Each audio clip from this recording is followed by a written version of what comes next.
शुक्ल पक्ष की नवमी तिथि, बैसाख महीना।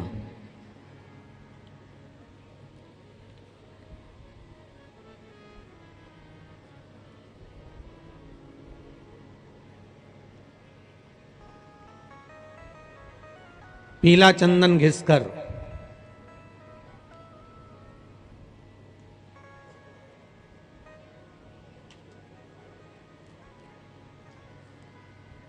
उस चंदन को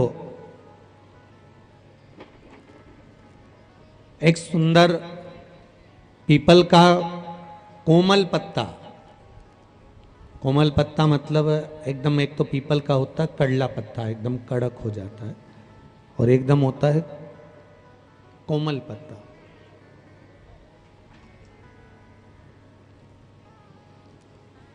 उस पीपल के कोमल पत्ते पर पीला चंदन घिसकर, जो वो चंदन होता है, उस चंदन को घिसकर उस चंदन को उस पत्ते पर रख लें। और महाराज उस पत्ते को मध्याह्न के समय पर, जैसे जब सुबह के समय पर सारी पूजन हो जाए, अर्चना हो जाए, भगवान शिव के मंदिरों में जल समर्पित हो जाए, उसके बाद में जब बाबा एकदम आनंद में विराजे हों, तब जहां शिवलिंग रखा होता है,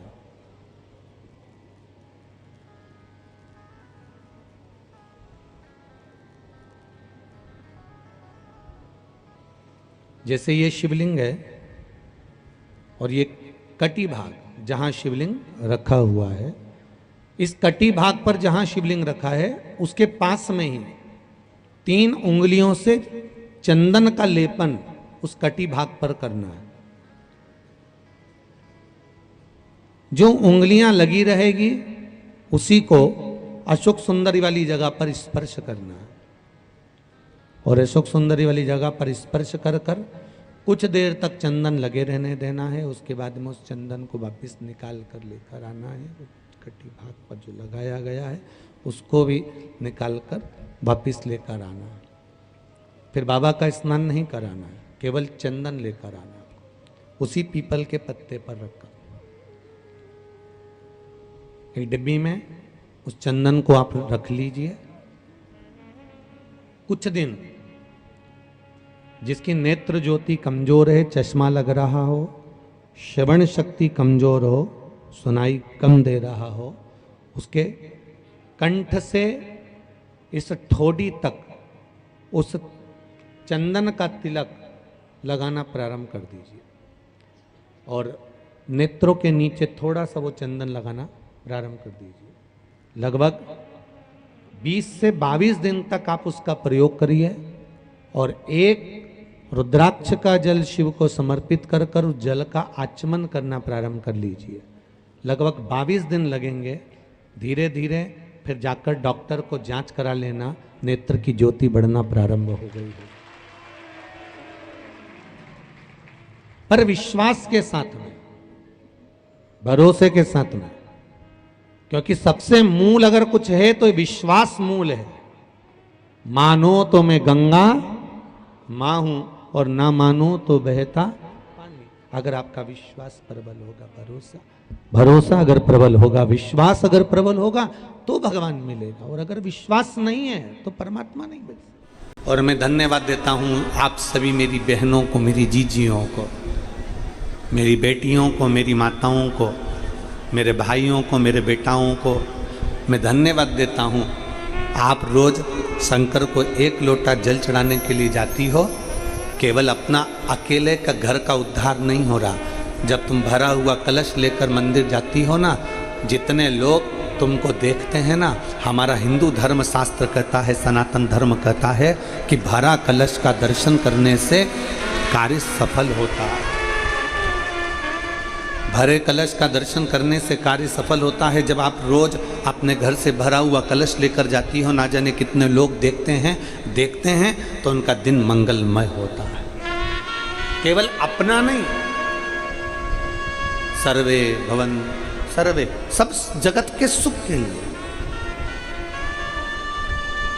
सर्वे भवन्तु सुखिनः, सबके लिए, सब जगत कल्याण के लिए। एक शिव तत्व को धारण करना, एक शंकर भगवान के अविरल भक्ति को धारण करना, भगवान शिव की अविरल भक्ति को अपने भीतर उतारना, ये कोई सहजता का विषय नहीं।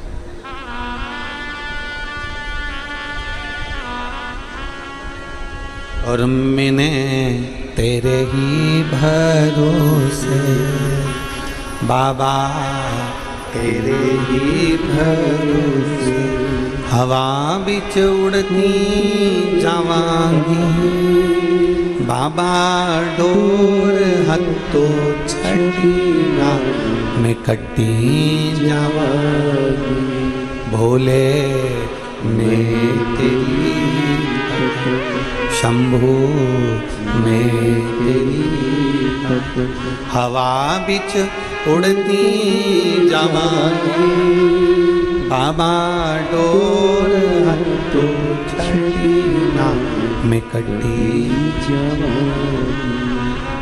शिव से प्रीत बढ़े। दो असुर हुए, बिदल और उत्पल। दो असुर हैं, बिदल और उत्पल, और दोनों असुरों में दोनों भाई हैं, दोनों भाई हैं। बिदल और उत्पल। बिदल सारे बेकार काम करता है, उत्पल उसको समझाता है। उत्पल उसे समझा रहा है,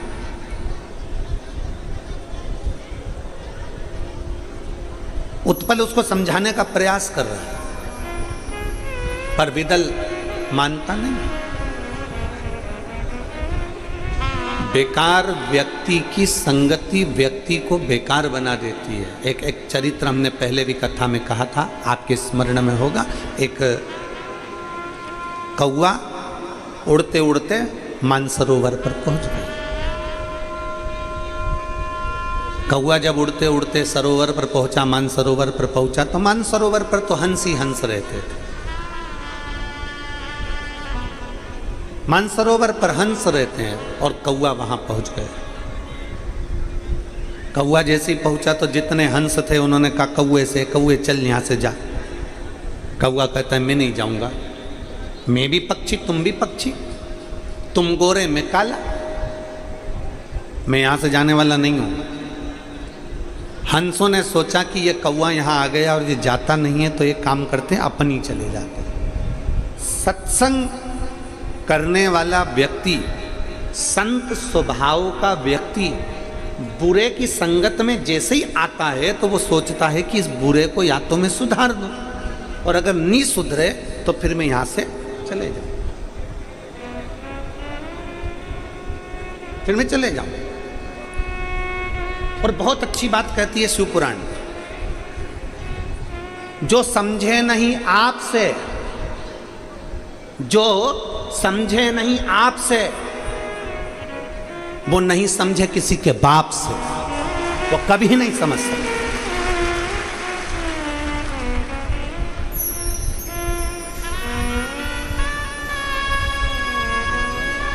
आप उसको नहीं समझा पा रहे हो, आप कितना ज्ञान देते हो। गुरुजी हमारा बेटा गलत संगति में पड़ गया, गुरुजी मेरा पति दारू के नशे में पड़ गया, पत्नी समझा रही, माँ समझा रही, बाप समझा रहा, सब समझा रहा। जो समझे नहीं आपसे वो नहीं समझे किसी के बाप से, फिर तो कोई भी आ जाए वो नहीं समझ पाए, कोई समझा ले वाला।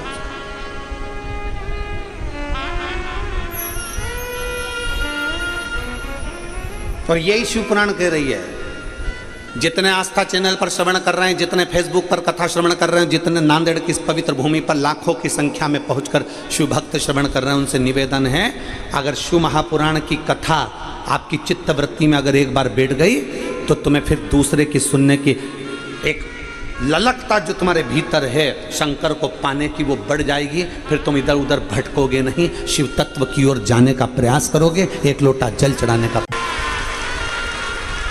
फिर तुम्हारा मन नहीं लगेगा, तुम्हारा चित्त नहीं लगेगा। यहाँ कई माताएं बैठी हैं जो रोज टीवी खोलकर बैठ जाती हैं, रोज मोबाइल पर कथा सुनती हैं, 5 मिनट 10 मिनट 15 मिनट आधा घंटा 1 घंटा, रोज उनका नियम है कि मुझे कथा श्रवण करना है और कथा सुनने का फल मिलता भी है।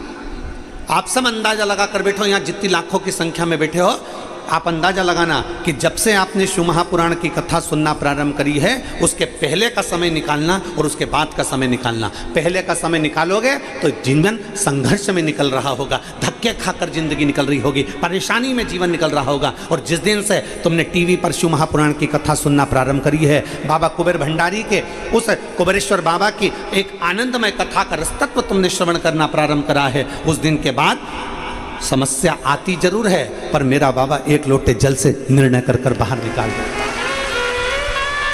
ऐसा नहीं कि दुख नहीं आएगा, ऐसा नहीं कि तकलीफ नहीं आएगी। कर्म का भोग तो भोगना पड़ेगा। कर्म का भोग तो आपको भी भोगना है, तो सीहोर वाले महाराज को भी भोगना है। कर्म का भोग तो दुनिया का कोई संत साधु गुरुजन महात्मा सन्यासी तपस्वी साधक उपासक स्वयं परमात्मा भगवान राम और कृष्ण को भी भोगना पड़ा है।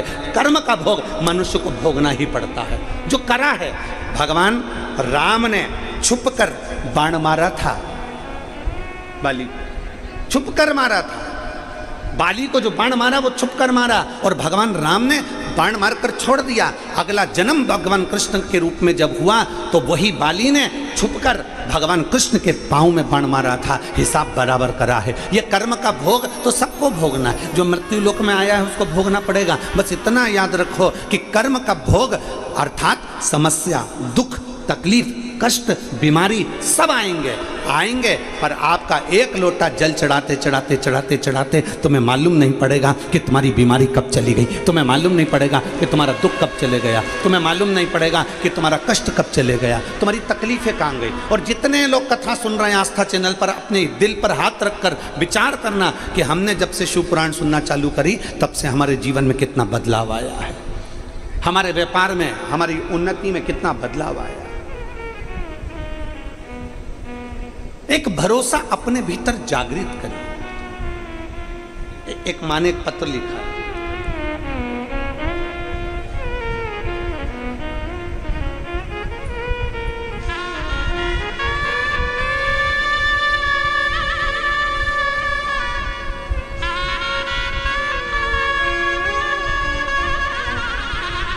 मैं श्रीमती अनीता रामभाऊ गडंबर मलका गुड़ा तहसील माहौर जिला नांदेड़ से हूँ। कहीं बैठी हो तो हाथ हिला सकती हैं। श्रीमती अनीता रामभाऊ गडंबर मलका गुड़ा तहसील माहौर जिला नांदेड़ से हैं। कहीं बैठी हो तो हाथ हिला सकती हैं, और अगर बैठी हो तो यहाँ आकर बेलपत्र ले जा सकती हैं। गुरुदेव, 3 साल पहले मेरे पति हार्ट अटैक में चले गए। पति शांत हो गए। मेरे 2 लड़के, दोनों ही की पढ़ाई चल रही थी, और पढ़ाई चलते चलते पति चले गए। घर में कुछ भी नहीं था। गुरुदेव, पेन से पत्र लिख रही हूं, परंतु ध्यान रखें मेरे आंसू के बराबर ये पेन नहीं है।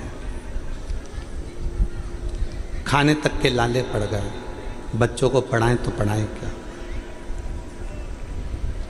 मेरे भाई ने मुझे कहा कि जीजा के जाने के बाद में तेरे पास में कुछ भी नहीं है, कम से कम तू 2 टाइम की रोटी तो खा लेगी, बच्चों का पेट तो भर लेगी, तू मेरे पास है। मकान भी अपना नहीं था, सब छोड़कर मैं अपने भाई के घर चली गई। मैं धन्यवाद देती हूँ मेरे भाई को। 7 साल मेरे भाई के गांव में रहकर मेरे भाई ने मेरी सेवा भी करा, और मेरे भाई ने मुझे रखा और मेरे बच्चों का भी अध्ययन कराया। धीरे धीरे मैंने अपने भाई के साथ में काम करना प्रारंभ करा, और जो मेरे को काम मिलता था वो कर लेती थी। बच्चे बड़े हो गए, समय निकल गया। मेरा बेटा, बड़ा बेटा, जैसे ही 12th कंप्लीट हुआ और उस बेटे ने विचार करा कि अब मेरी सरकारी नौकरी लग जाए, पूरे आसपास के लोग कहते हैं क्या 12वीं पढ़े हुए व्यक्ति के सरकारी नौकरी करेगा, इतने बड़े बड़े पढ़े लिखे बैठे हैं उनकी सरकारी नौकरी नहीं लग रही, तो तेरी कहाँ से लग जाएगी। तब मेरा ध्यान केवल एक बार आपका मोबाइल पर शिवपुराण पर गया और मैंने उस शिवपुराण को सुनना प्रारंभ करा। हम आपको कभी नहीं जानते थे गुरुदेव, ना कभी मिले थे। लड़के से मैंने कहा कि वो सियोर वाला महाराज कहता है कि अपना कर्म पूरा करो और अपनी मेहनत पूरी करो और शंकर जी पर एक बेलपत्र शहद लगाकर चढ़ाकर जाना, शिव सुनेगा जरूर। एक दिन मेरे बेटे ने मुझसे कहा, माँ एक सरकारी नौकरी निकली है, क्या मैं फॉर्म भर दूं? मैंने कथा सुनते सुनते अपने बेटे से कह दिया, हाँ फॉर्म भर दे। और मैं अपने भाई के यहाँ से फिर मैं वापस अपने गांव में आ गई, वहीं पर मकान लेकर किराए से फिर वहाँ रहने लगी। और बेटे ने सरकारी नौकरी के लिए एग्ज़ाम दी और मेरे बाबा पर भरोसा कर कर मेरा बेटा रोज 2 लोटा जल चढ़ाता था, क्योंकि सियोर वाला महाराज ने कहा था 1 लोटा स्वयं के लिए, 1 लोटा दूसरे के लिए, जो सैनिक, जो पुलिसकर्मी, जो सरकार कार्य करती है उसके लिए। तो मेरे बेटे ने भी 2 लोटा जल चढ़ाया और एग्ज़ाम दे दी। और बाबा का ऐसी कृपा हुई गुरुदेव, शायद दुनिया में कोई कृपा नहीं कर सकता। आज मेरा बेटा सरकारी नौकरी में लग गया, मैं बाबा को धन्यवाद।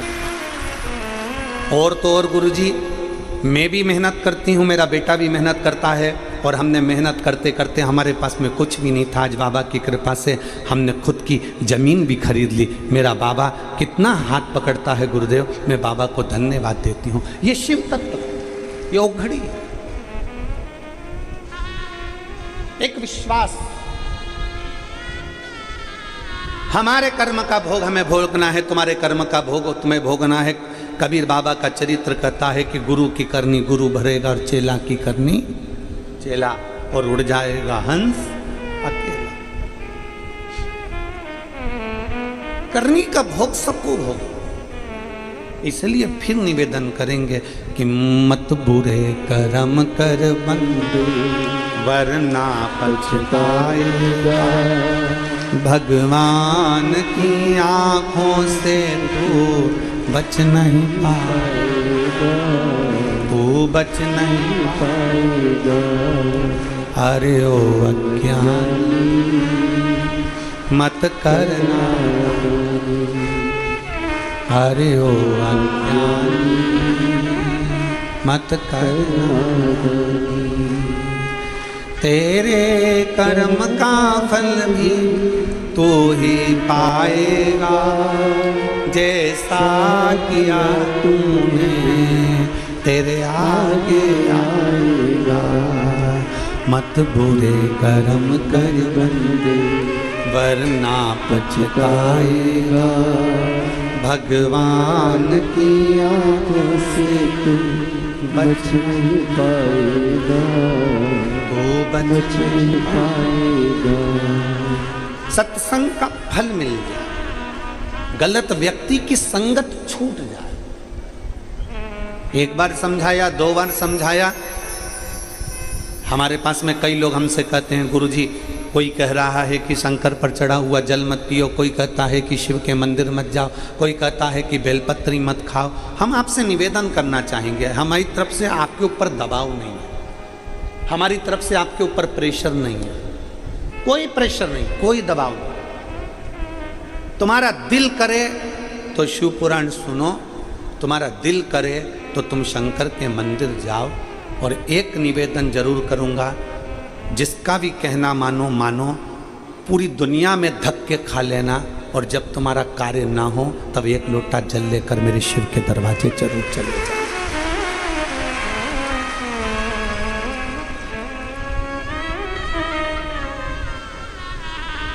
शिव के द्वार चले। एक बार मन करे तो शिव महापुराण को जरूर पढ़ो, गीता प्रेस गोरखपुर की शिव पुराण लाओ, उसका अध्ययन करो, उसकी विद्येश्वर संहिता पढ़ो। उस विद्येश्वर संहिता में लिखा है शंकर को जल चढ़ाकर पीने से हमारे पाप ताप समाप्त हो जाते हैं। जो कहते हैं कि शिव पर चढ़ी बेलपत्र मत खाओ, उनको कहना माता पार्वती जी जब तप करी थी, आप सब हरतालिका तीज का पूजन करती होंगी। हरतालिका तीज की कथा में भी लिखा हुआ है कि माता पार्वती जी ने सब कुछ छोड़ दिया था, बेलपत्र पत्र का सेवन करती थी। बेलपत्र का सेवन कर कर तप साधना करती थी। फिर बेलपत्र खाना भी छोड़ दिया था पार्वती जी ने। नासिका के एक छिद्र से श्वास लेती, दूसरी से छोड़ देती थी। पार्वती जी ने वो भी छोड़ दिया। नासिका के एक छिद्र से श्वास लेती और उसी से छोड़ती थी। ऐसी तप साधना माता पार्वती जी ने करी, तब उनको शिव मिले हैं।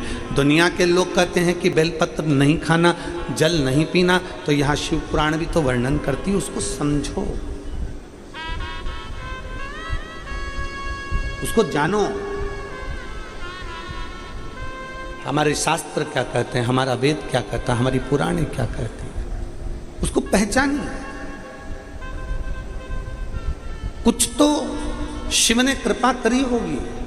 ये इतने इतने पत्र लाओ तो जरा, पत्र दो तो जरा, इतने पत्र, ये सब पत्र यहीं पर छूट जाते हैं, हम लेकर सीहोर नहीं जाते हैं। इनमें मोबाइल नंबर भी रहता है, आप पढ़ो, सुनो और स्मरण करो कि जिनका काम हुआ होगा, यहाँ रखते हैं, जिनका काम हुआ होगा, इतने पत्रों का ढेर कोई सहजता में नहीं लग जाता कि जिन्होंने ये पत्र भेजे और उन पत्रों का स्मरण रह जाए। जिनने पत्रों का स्मरण पढ़ो, और इनमें मोबाइल नंबर भी लिखे हैं। तुम्हारा दिल करे तो उनके घर जाओ और पूछो कि शंकर को एक लोटा जल चढ़ाने का फल क्या प्राप्त होता है, शिव को जल चढ़ाने का आनंद क्या प्राप्त होता है, शिव को जल चढ़ाने का सुख क्या प्राप्त होता है, एक बेलपत्री खाने का फल क्या प्राप्त होता है, एक बेलपत्री के आनंद का क्या फल प्राप्त होता है। जरा विचार करना, शिव तत्व को जानने का प्रयास करना, शिव तत्व को जानने का प्रयास। और जब शिव तत्व को आप जान जाओगे, भगवान शंकर की विरल भक्ति को पहचान जाओगे, तो मालूम पड़ेगा कि इसमें एक पत्र तुम्हारा भी होगा, एक दिन तुम्हारा पत्र भी इस व्यासपीठ पर पहुंचेगा।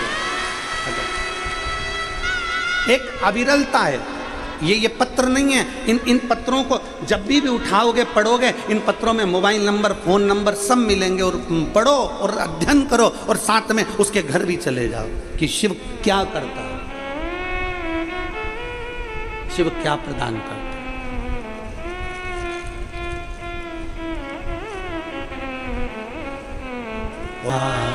तेरे ही भरोसे हवा बिच उड़ती जावांगी, बाबा डोर हथो छठीना में कटी जावांगी।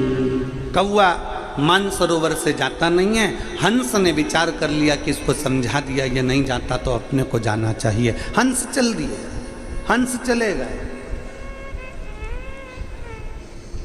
एक हंस बैठा रहा, उसकी कौवे से दोस्ती हो गई।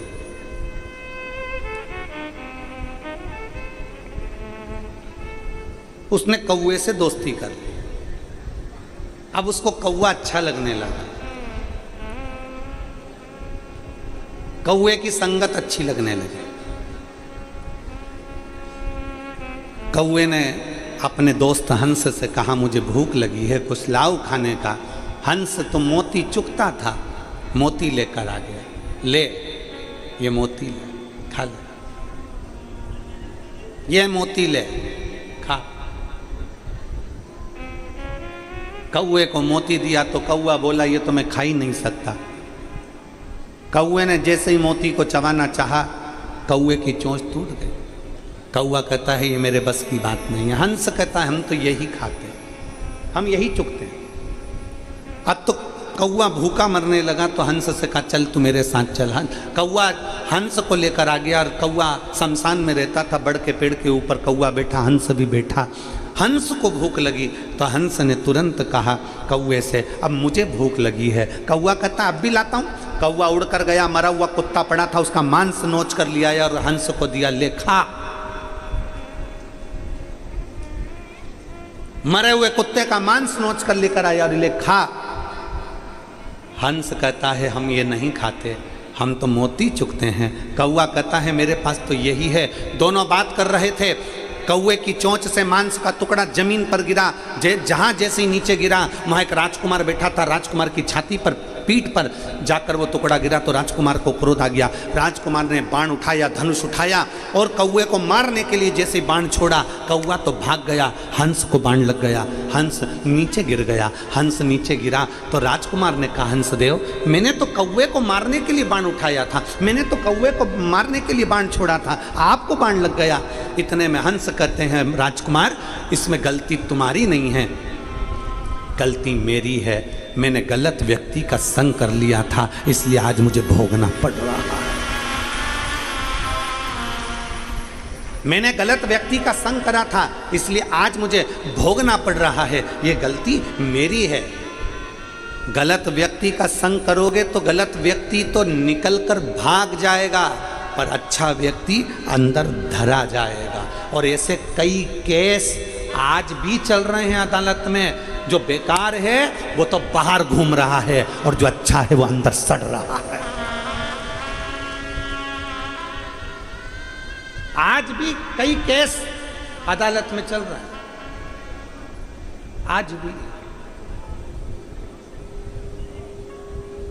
संगत ठीक रखो, संगत श्रेष्ठ रखो। समझा दिया, एक बार समझा दिया, दो बार समझा दिया, एक बार कह दिया, दो बार कह दिया कि शिव को जल चढ़ाओ, शंकर को जल चढ़ाओ, शंकर का अनुमोदन करो, शिव का चढ़ा हुआ जल का आचमन करो, शिव के जल के ऊपर छींट लो, बेलपत्र का सेवन करो। बार बार तुमसे कहते हैं, बार बार समझाते हैं, उसके बाद भी व्यक्ति भटके तो फिर उसके ऊपर है कि फिर वही बात आ गई, जो समझे नहीं आपसे वो नहीं समझे किसी के बाप से। समझा? और ये मन बड़ा चंचल है, कैसे तेरा भजन करूं, जितना इसे समझाऊं उतना ही मचलता। समझाया इस मन को समझाने का प्रयास किया। भगवान देवाधिदेव महादेव से अपने हृदय की बात कहते हुए भगवान शिव आनंद की राशि, संगत ठीक रखिए। अच्छी संगत व्यक्ति को कहीं ना कहीं बचा लेती है। श्रेष्ठ संगत। एक बहुत बड़ा चोर था, उस चोर ने अपने बेटे से कह दिया कि जिंदगी में अगर तुझे बहुत अच्छा जोरदार चोर बनना है, तुझे अच्छा जोरदार चोट्टा बनना है, तो कभी प्रवचन मत सुनना।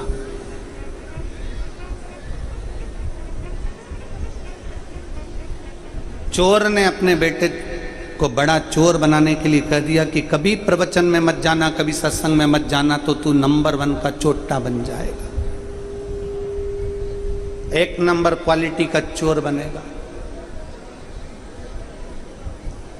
चोरों में भी तेरी पहुंच बहुत ऊंची होगी और तू वीआईपी चोट्टा कहलाएगा। और यदि तू प्रवचन में चले गया, सत्संग में चले गया, कथा में चले गया, तो फिर चोट्टे की क्वालिटी घट जाएगी, तेरी डिमांड कम हो जाएगी। अगर तुझे अच्छा जोरदार चोट्टा बनना है तो कभी प्रवचन में मत जा, कभी सत्संग में मत जा, कभी कीर्तन में मत जा। बेटे ने कसम खा ली कि कभी प्रवचन नहीं सुनूंगा, कभी सत्संग में नहीं जाऊंगा। पिता मर गए, बेटा बढ़िया जोरदार चोट्टा बन गया चोर। एक दिन चोरी का धन लेकर जा रहा था और चोरी का सामान ले जाते कहीं पर प्रवचन चल रहा था। ये थक कर बैठा था, इसको नहीं मालूम कि पीछे प्रवचन चल रहा, इसके अंदाजा नहीं, इसके स्मरण में नहीं है कि पीछे प्रवचन चल रहा। ये तो बैठ गया, थक कर जैसे ही बैठकर पानी पी रहा था, इतने में पीछे से आवाज आई। एक महाराज प्रवचन में कह रहे थे कि भगवान के चरण कभी पृथ्वी पर नहीं पड़ते हैं, भगवान पृथ्वी पर कभी अपने चरण नहीं लगाते, भगवान पृथ्वी से ऊंचे रहते हैं। क्यों चरण नहीं लगाते? क्योंकि भगवान पृथ्वी पर चरण इसलिए नहीं लगाते, भगवान विष्णु पृथ्वी पर चरण इसलिए नहीं लगाते क्योंकि उन्होंने एक एक कंकर में शंकर को देखा है। तो किसी कंकर पर मैं लात रखूंगा, वहां अगर शंकर हुआ तो मैं कैसे लात? इसलिए देवता कभी अपना चरण पृथ्वी पर नहीं लगाते। उसके कानों में जैसे शब्द गया, उसने कान बंद करे, सामान उठाया, भाग गया, कहीं प्रवचन नहीं सुन लूं मैं।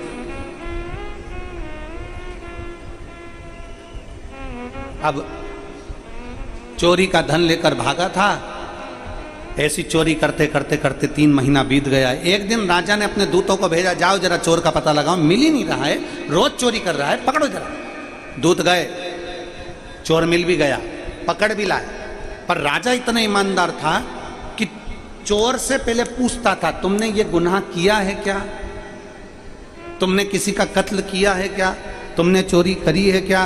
तुमने ऐसा काम किया है क्या? राजा पूछता था। अब चोर को सामने लाकर खड़ा किया। जब चोर सामने आया तो राजा ने उससे पूछा, तुमने चोरी करी है? रानी के हार चुराए? 4 घरों में तुमने चोरी करी है? चोर ने मना कर दिया, नहीं मैंने चोरी नहीं करी। राजा ने उसको खूब खूब त्राण दिया, फिर भी उसने मना कर दिया, मैंने चोरी नहीं करी। राजा ने अपने मंत्री से पूछा कि बताओ, ये चोरी की हाँ भरी नहीं रही और सब कह रहे हैं कि चोट्टा यही है, क्या करा जाए? मंत्री ने कहा, एक काम करो महाराज, अपन इसको नशे की दवा पिला देते हैं, ये बेहोश हो जाएगा, तब तक एक सुंदर बगीचे में एक बैकुंठ बना देते हैं, बैकुंठ जैसा। भगवान विष्णु भी बिठा देते हैं, भगया लक्ष्मी जी चरण दबा रही है, जोरदार बैकुंठ बना देंगे और 2-3 दूत भगवान के भेज देंगे पार्षद। वो जैसे ये होश में आएगा, पार्षद कहेंगे कि तुम्हारे प्राण छूट गए थे, तुम बैकुंठ में आए हो, आओ तुम्हारा स्वागत है, तुम्हारा स्वागत है, आओ तुम बैकुंठ में आए हो। यहां झूठ नहीं बोला जाता, सत्य बोलना, सत्य का निर्णय होगा। राजा ने कहा बिल्कुल ऐसे ही करो, और उन्होंने तुरंत बगीचे में बैकुंठ बना दिया, बिठा दिया नारायण भगवान को, लक्ष्मी जी को, इसको दवाई पिलाकर वहां छोड़ भी दिया। इसको होश आते से पार्षदों ने कहा, मैं इंद्र हूं, वो कहता है मैं गरुण हूं, वो कहता है मैं वरुण हूं, कोई कहता है मैं ब्रह्मा हूं, कोई कहता है मैं ये हूं। आप बैकुंठ लोक में हो, यहां सत्य बोला जाता है, आप सत्य बोलो, आप का नाम क्या है? उसने तुरंत अपना नाम, असली नाम बता दिया। खुश हो गए राजा, इसने अपना असली नाम बता दिया, और यही चोर का नाम था। अब हम आपसे पूछते हैं, आप पृथ्वी पर क्या चोरी का काम करते थे? उसी के अनुसार आपको भोग भोगने को मिलेगा। वो बोलने ही वाला था कि हाँ मैं चोर हूं, इतनी देर में उसको संत की बात याद आ गई कि देवता के चरण पृथ्वी पे नहीं पड़ते, और ये तो सब जमीन पे खड़े हैं, ये सब जमीन पे खड़े। देवता के चरण पृथ्वी पर नहीं पड़ते, ये सब जमीन पे खड़े हैं। उसने तुरंत कह दिया, मैं जानता हूं तुम विष्णु जी हो ही नहीं, मैं जानता हूं तुम ब्रह्मा नहीं हो, तुम इंद्र नहीं हो, तुम गरुण नहीं हो, तुम वरुण नहीं हो, और ये बैकुंठ नहीं है, मैं जानता हूं। इतने में राजा ने पूछा, आज तक इस बैकुंठ को कोई समझ नहीं पाया, तू कैसे पहचान गया? उसने कहा, मैं चोरी का धन लेकर आ रहा था, मैं चोर हूं महाराज, पर चोरी का धन लाते लाते मैं एक जगह बैठ गया था, मेरे कानों में शब्द गया था कि भगवान के चरण कभी पृथ्वी पर नहीं पड़ते, ये सब पृथ्वी पर खड़े थे, मैं पहचान गया कि ये भगवान है ही नहीं।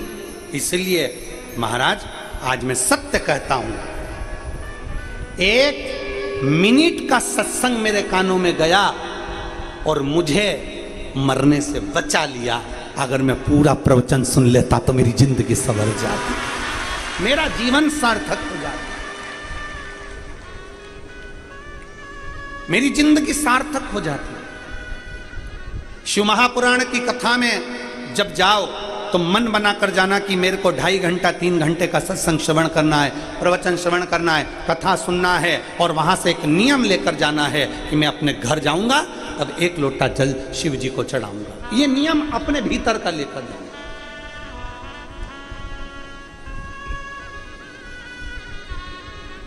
एक पत्र है,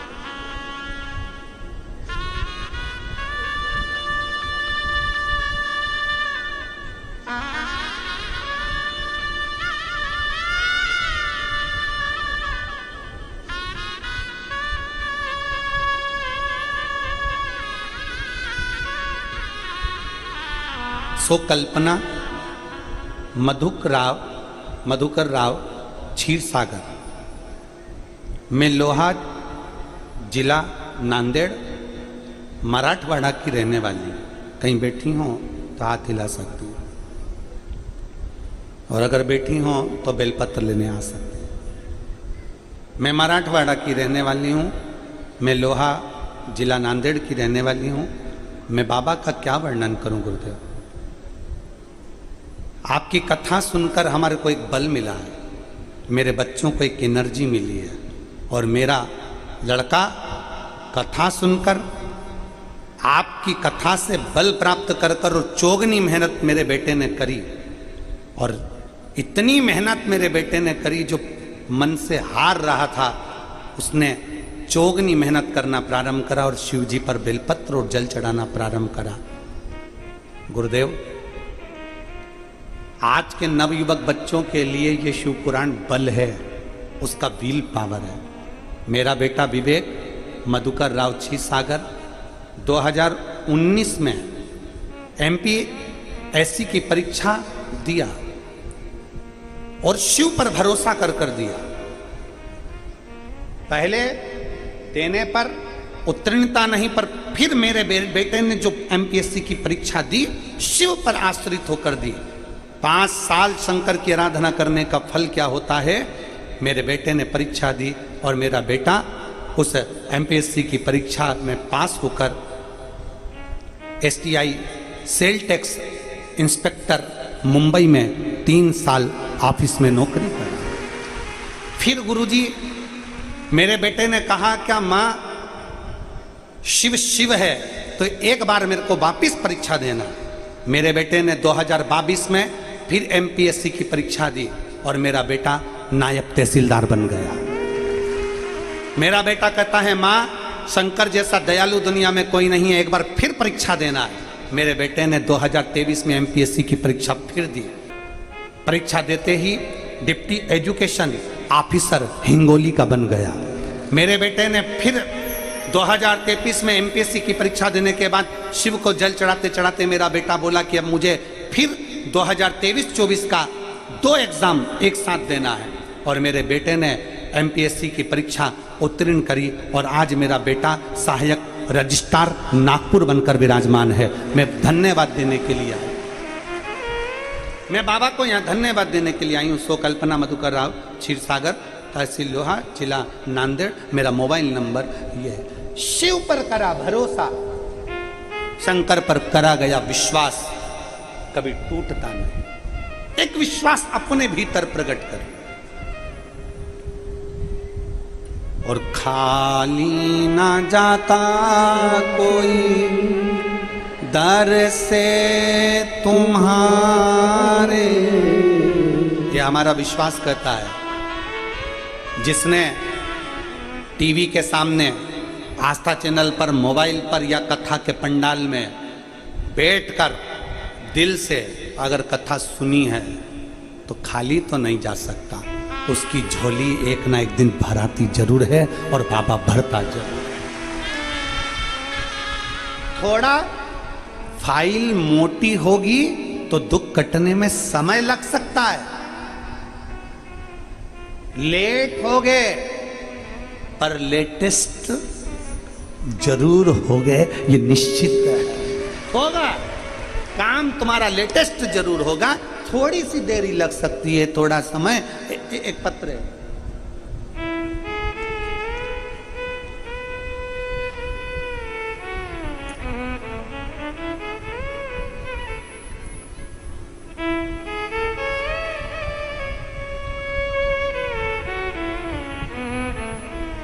मेरा नाम चित्रलेखा एकनाथ राव करपे, कहीं बैठी हो तो हाथ हिला सकती हूँ।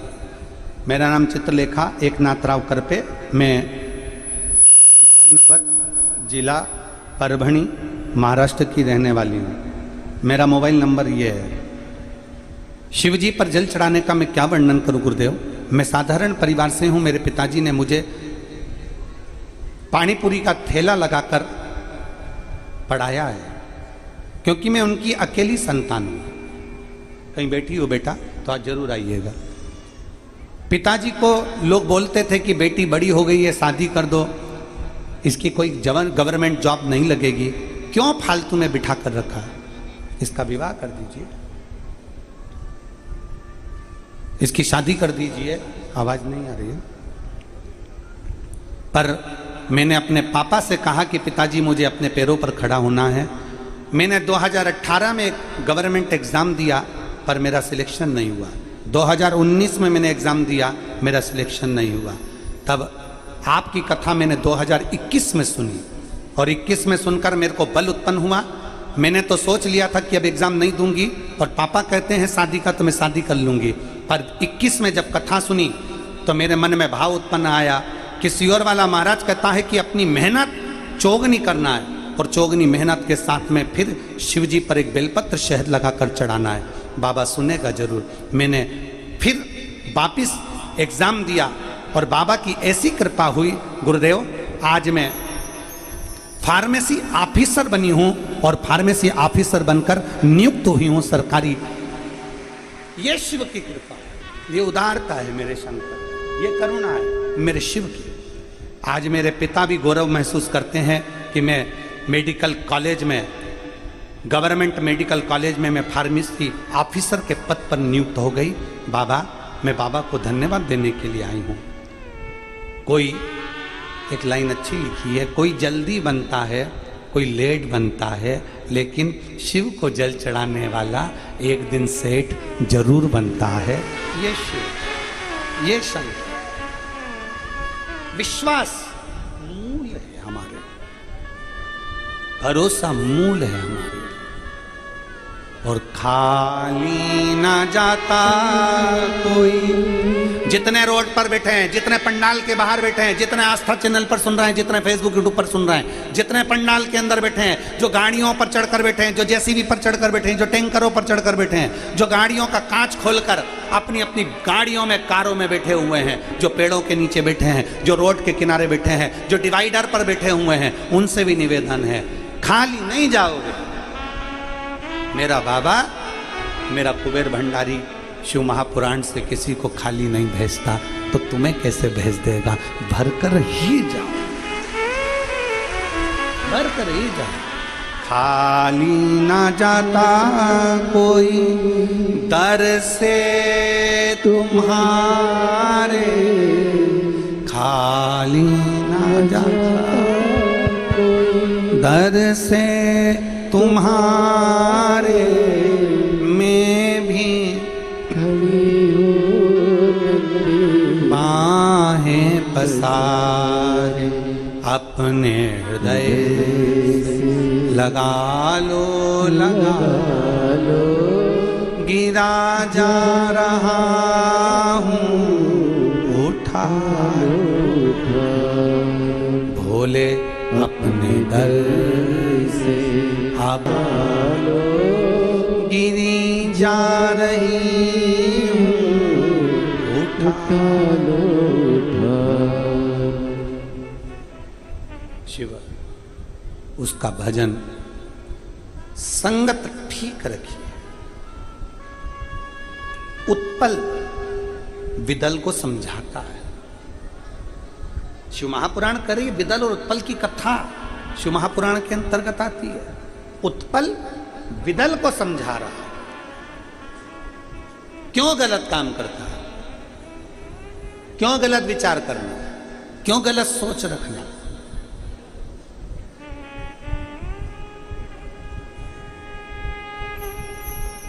कितना सुंदर बात कही गई है हमारे शास्त्रों में, हमारे पुराणों में, हमारे वेदों में, हमारे पुराणों के अंदर। चैतन्य महाप्रभु जी ने अपने लेख में लिखा है, चैतन्य महाप्रभु जी अपने लेख में लिखते हैं कि कथा सुनने के लिए बैठो, बड़े प्रेम से बैठो, पर कथा में अगर कोई किसी की निंदा करता हुआ दिखे तो कथा को छोड़कर अपने घर पर चले जाओ, पर निंदा श्रवण मत। 3 घंटे कथा में गए क्यों? चैतन्य महाप्रभु जी लिखते हैं अपनी वाणी में, शंकर की कथा में, राम कथा में, भागवत कथा में, गीता की कथा में, जितनी कथा होती है इसमें क्यों जाते हो? भगवान की कथा सुनने के लिए, अपने अंदर भगवान के प्रति विश्वास जागृत करने के लिए, भगवान के चरणों को अपना भजन बनाने के लिए कि मैं कथा सुनकर भगवान के पास, राम के पास, कृष्ण के पास, शिव के पास, देवी के पास जाऊं।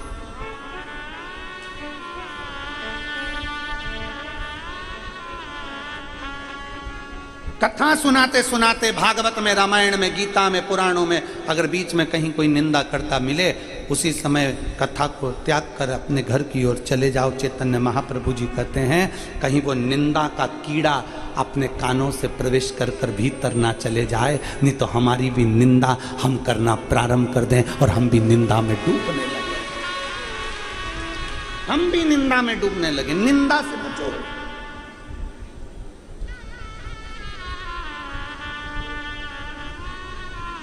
क्यों मेरी बेटियां, मेरी जीजियां कानों में कुंडल क्यों पहनती है? क्यों उसके माता पिता बचपन में कानों में कुंडल, कानों को छिदवा देते हैं? बचपन में बेटी छोटी है और घर के पिता, घर के मां स्वर्णकार के पास ले जाएंगे, कानों में छेद करवा देंगे, कुंडल पहना देंगे। और सबसे पहले कुंडल पहनाने से पहले उसके कानों में डंडी डाल देते हैं, नीम की डंडी। अब आपका नहीं मालूम, हमको तो यहां का, पर कान में छेद होगा तो सबसे पहले नीम की डंडी डाल देंगे और उसको कुंडल पहना देंगे। क्यों? बेटी के कानों को इसलिए छेद दिया जाता है कि बेटा तो जिस ससुराल में जाएगी ना, वहां ये नीम की डंडी बहुत मिलेगी। पर इतना याद रखना, कानों के इन छिद्र में अच्छी बातों को लेना, और जहां बुराई मिले तो इस कुंडल में जो छेद है ना, उसमें से ये बुराई बाहर निकाल कर फेंक देना, अंदर प्रवेश मत करने देना।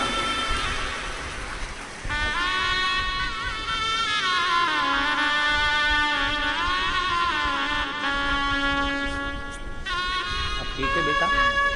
बेटे को कैंसर हो गया था, बाबा की कृपा से अब ठीक है। एक बार हर हर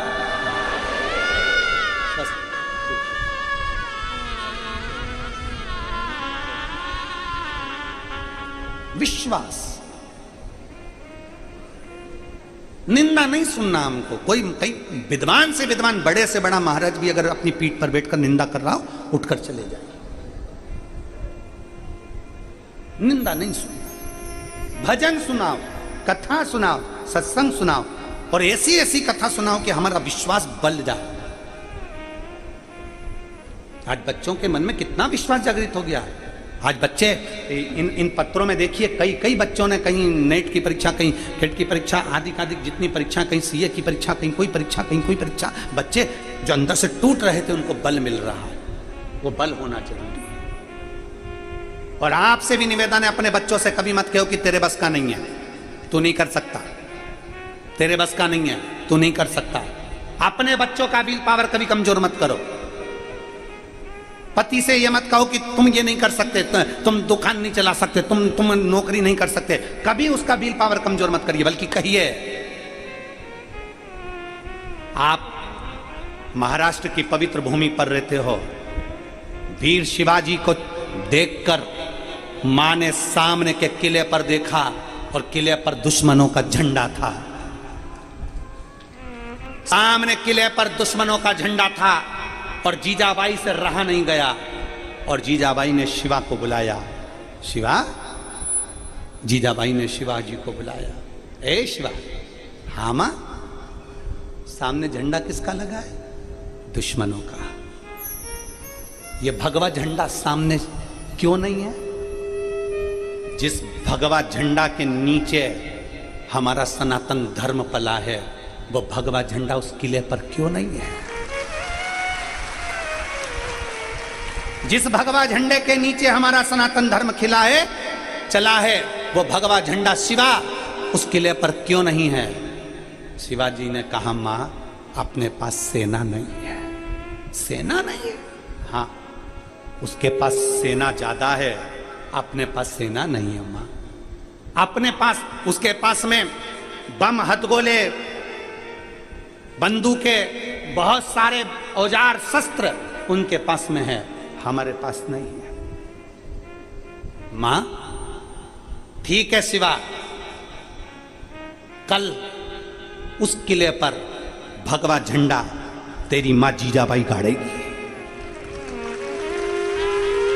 कल उस किले पर भगवा झंडा तेरी मां गाड़ेगी।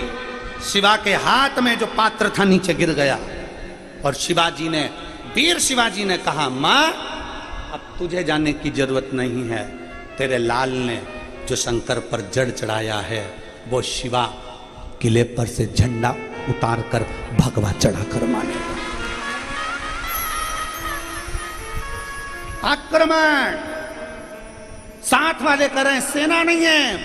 वीर शिवाजी ने कहा सेना को रहने दो, चलो। और जो चढ़े सबको नष्ट कर कर आखिरी में भगवा झंडा गाड़ कर मां के पास आए। मां ने गले लगाकर कह दिया, आज से मेरा बेटा केवल शिवाजी नहीं, छत्रपति शिवाजी है। आज से मेरा बेटा केवल शिवाजी नहीं, छत्रपति शिवाजी है। ये साधारण नहीं है। अपनी मां के कहने पर जब किले पर चढ़कर भगवा गाड़ सकता है तो इतना विश्वास तो आज में मुझे भारत की भूमि के इन बेटा बेटी पर है कि ये सनातन धर्म का झंडा गाड़ सकते हैं।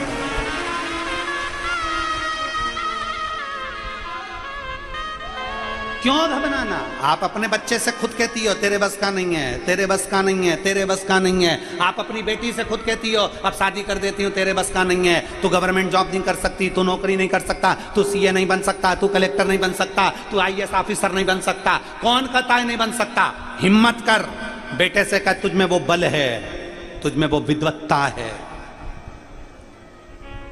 तुझ में वो बल है, तुझ में वो विद्वत्ता है, तू सब कुछ कर सकता, सब कुछ।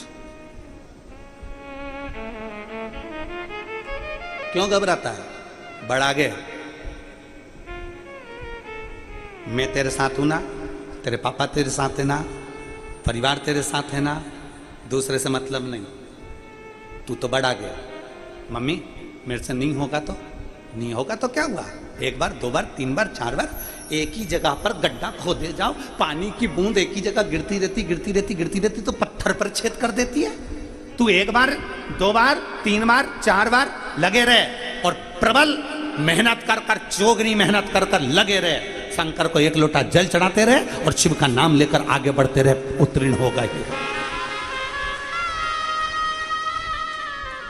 कई लोग विचार कर लेते हैं खेती करने वाले, पिक लेने वाले, खेती करने वाले, फसल लेने वाले मेरे किसान भाई बहन जब खेती में खेती करने जाते हैं तो मन में अब की बार अगर फिर फसल बिगड़ गई तो, मतलब तूने पहले से विचार कर लिया कि फिर फसल बिगड़ गई तो फिर वो फसल बिगड़ेगी ही। पहले से विचार कर लो अब की बार मेरी फसल एक नंबर आएगी तो जो तुमने बीज बोया है कितना भी पानी गिरे चाहे कितना भी सूखा पड़े पर फसल एक नंबर आएगी। अच्छा सोच कर जाओ ना, अच्छा विचार कर कर जाओ ना, अच्छी सोच रख कर जाओ। शंकर के मंदिर में एक लोटा जल चढ़ाने जाओ तो अच्छी सोच रख कर जाओ, मेरा काम होगा, मेरा बाबा संभालेगा। एक पत्र दे,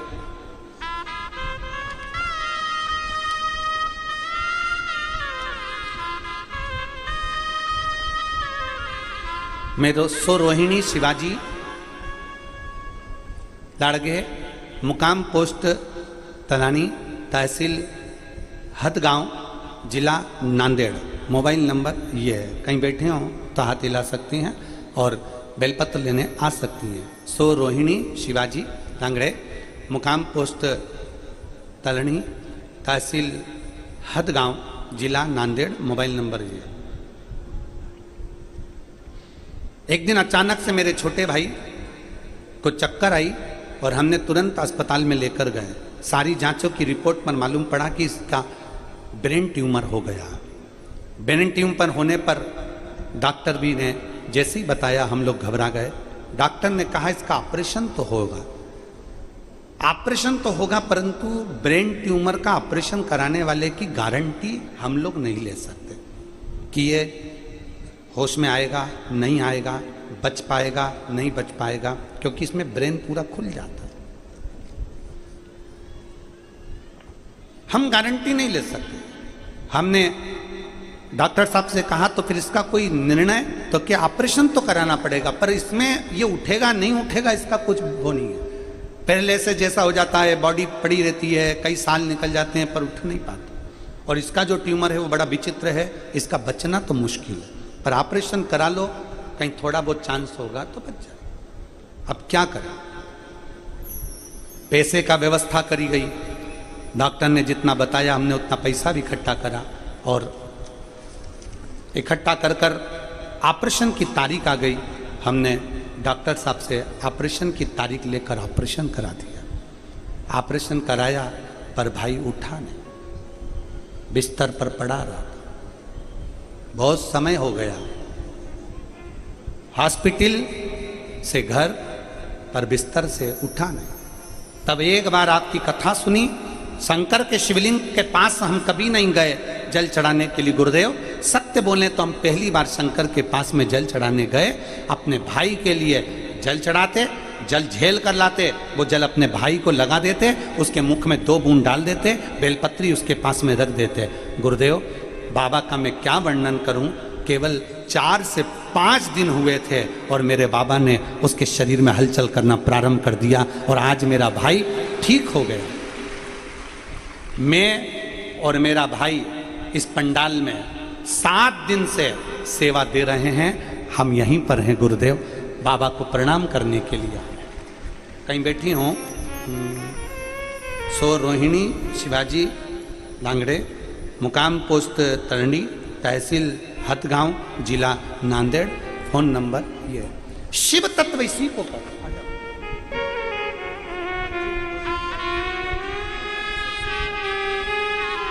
जिस बच्चे ने आईपीएससी की परीक्षाएं बार बार पास करी हैं पीएससी की, और जोरदार ताली बजाएं।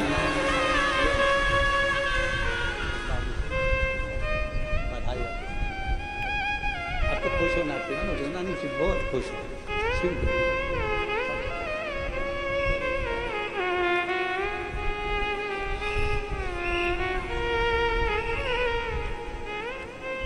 शिव तत्व जिसके भी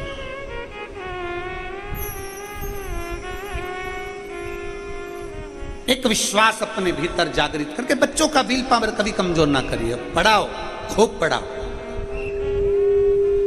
और अपने बच्चों से भी कहना, नांदेड़ की जो कथा हुई है, घर के एक एक बेटा और एक एक बेटी को जरूर सुनवाओ, उसके मोबाइल पर सुनवाओ, जिससे उसके अंदर बल उत्पन्न हो।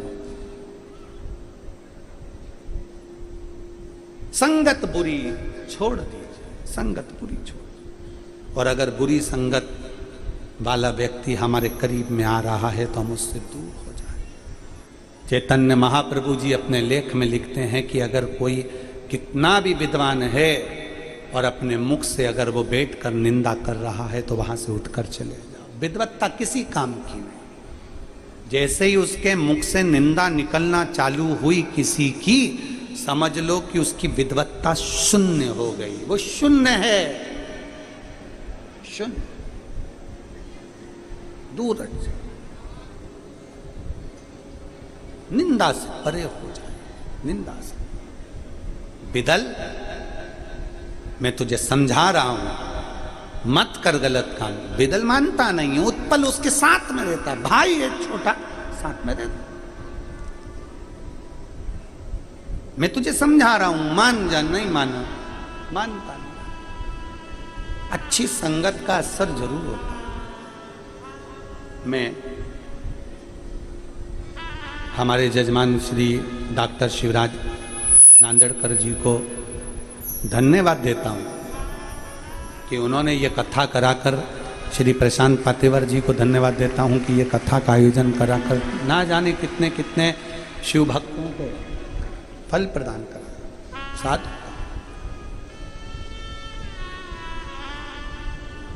साथ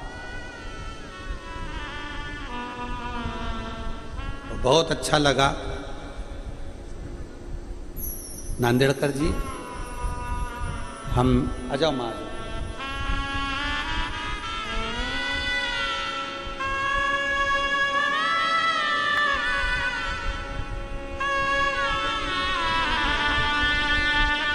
ये बच्ची की फार्मेसी मेडिकल के ऑफिसर के पद पर नियुक्ति हुई है। एक बार जोरदार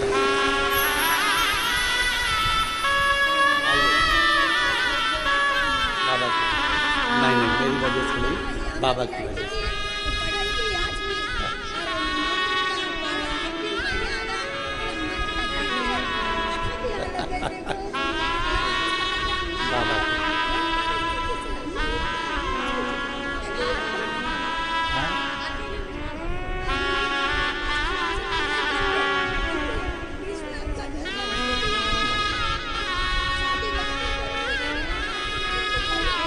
माँ बाप की कोई बेटा नहीं था।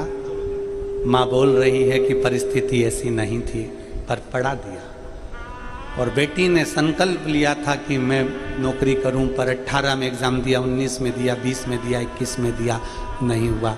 तब 21 में कथा सुनकर फिर बल आया और बाबा ने आज उसको कामयाब कर दिया। ये शिव कृपा, विश्वास।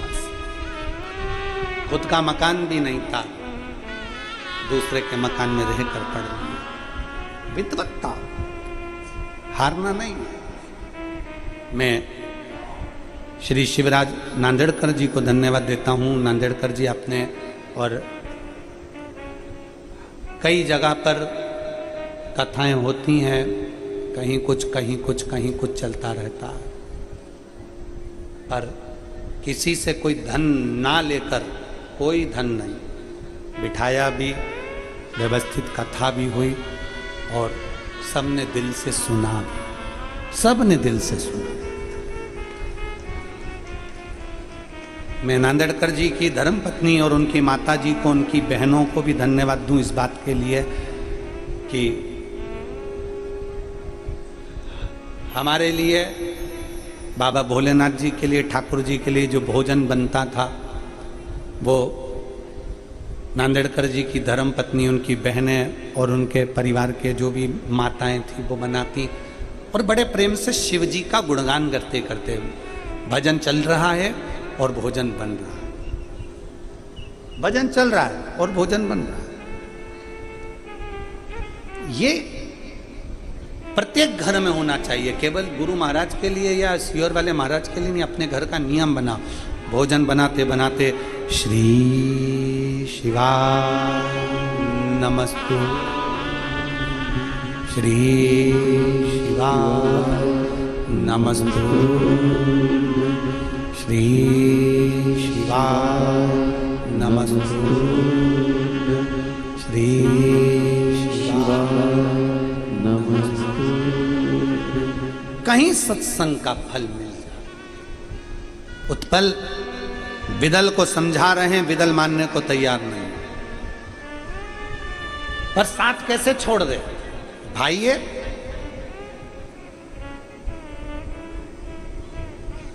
साथ कैसे छोड़ दिया जाए भाइये? छोड़ा नहीं। संगत, विदल की संगत इतनी विचित्र थी कि उत्पल को भी उसने अपनी संगति का बना लिया। उत्पल भी उसी संगति का हो, उसी संगति। यदि मालूम पड़े कि इसकी संगत बेकार है तो तुरंत दूर हो जाओगे तो अच्छा है, नहीं तो संगत एक ना एक दिन आपको उसमें डुबा ही लेती है। पीने वालों की संगत में 2 दिन, 5 दिन, 10 दिन, 15 दिन, 20 दिन, 1 महीना, 2 महीना, 3 महीना, 4 महीना, 6 महीना बच लोगे, पर पीने वाले की संगत में अगर निरंतर ले रहोगे तो पीने वाला एक ना एक दिन कसम डाल के तेरे मुख में पिला ही देगा। बचना है, उससे बचिए।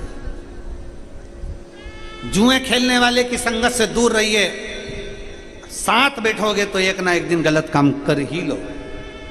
वेश्यावृत्ति करने वालों से दूर रहिए, एक ना एक दिन गलत काम कर ही। थोड़ी दूरी बना। उत्पल दूरी नहीं बना पाए, उत्पल दूरी नहीं बना पाए, उत्पल दूरी नहीं बना पाया। उत्पल वितल उसके साथ रहा, और वितल उत्पल के साथ दोनों का संग बन गया। बहुत समझाया वितल को, बहुत समझाया, पर मानता नहीं है। उत्पल उसकी संगति में पड़ गया। एक दिन वो कहते हैं ना, अग्नि के पास जाओगे तो अग्नि की तपन तुमको लगेगी जरूर, उसी तरह गलत व्यक्ति के पास जाओगे तो उसकी लत तुम्हें लगेगी जरूर। इसलिए थोड़ी दूरी बना, थोड़ी दूरी बना। गलत व्यक्ति की लत लग जाए, गलत, थोड़ी दूरी बना, दूरी बना। और शिव तत्व को जानने का प्रयास करें।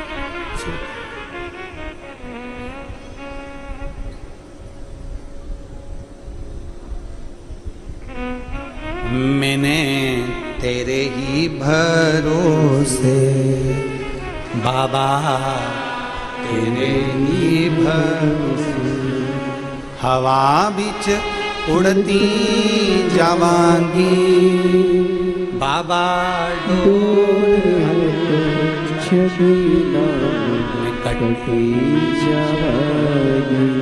भाव विश्वास श्रद्धा शिव को प्रिय है, सत्य शिव को प्रिय है। एक दिन वितल ने कहा, अभी तक हम बहुत सारी नारियों के पास गए हैं, स्त्रियों के पास गए, बहुत सारी स्त्रियों के। अब मैंने सुना है पार्वती जी बड़ी सुंदर है, चलो उनके पास चलो।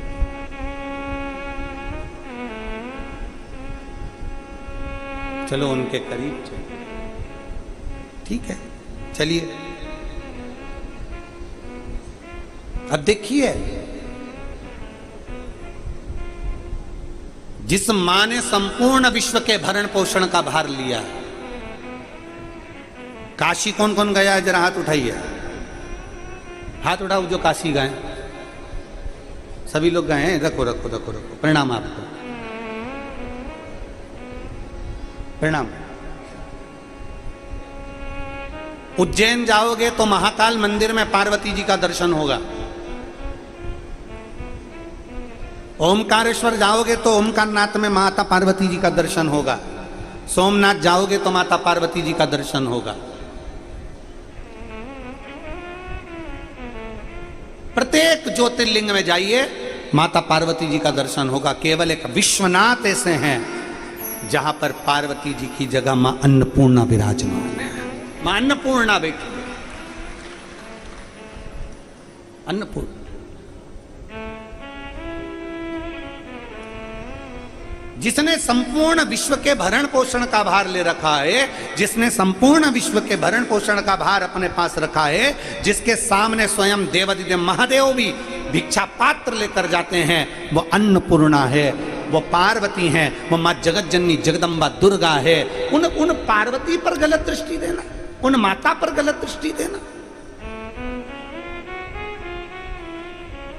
माता पार्वती को गलत दृष्टि से देखना श्रेष्ठता। फिर निवेदन है, पराया धन, पराई स्त्री, पराया धन, पराई स्त्री व्यक्ति को एक ना एक दिन बर्बादी कर कर ही छोड़ता है।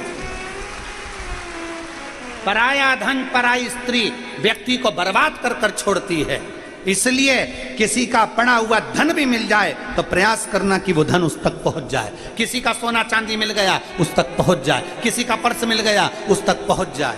प्रयास करिए, आइए प्रयास करिए।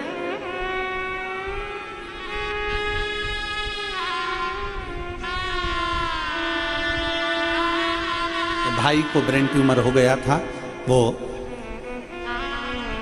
बाबा की कृपा से और शिव कृपा से ठीक हुए। उसके लिए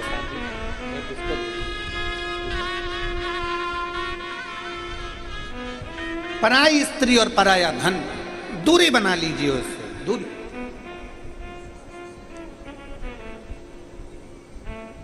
पर नारी श्रेष्ठता नहीं देती। थोड़े दिन भले आपको लगता है कि हमसे अच्छे से बात कर रही, या हमसे, जितना समय तुम अपने मोबाइल पे दूसरे को देते हो उतना समय अपनी धर्म पत्नी को देकर तो देखो।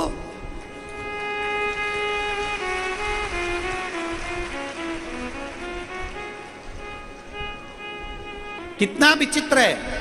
पहले के समय में रात्रि विश्राम के समय पर पत्नी पति दोनों विचार करते थे, बच्चों का क्या करना है, मम्मी का जैसा है, पापा का ऐसा है, ऐसा करेंगे, बच्चों को पढ़ाना है, इस स्कूल भेजना है, ऐसा कार्य करना है, वैसा कार्य करना है। ये मन में चलता रहता था, दोनों के विचार चलते थे, दोनों की सोच चलती थी। आज के जमाने में पति पत्नी दोनों साथ है, पर दोनों का मोबाइल, आखिरी नींद की झपकी नहीं आ जाए तब तक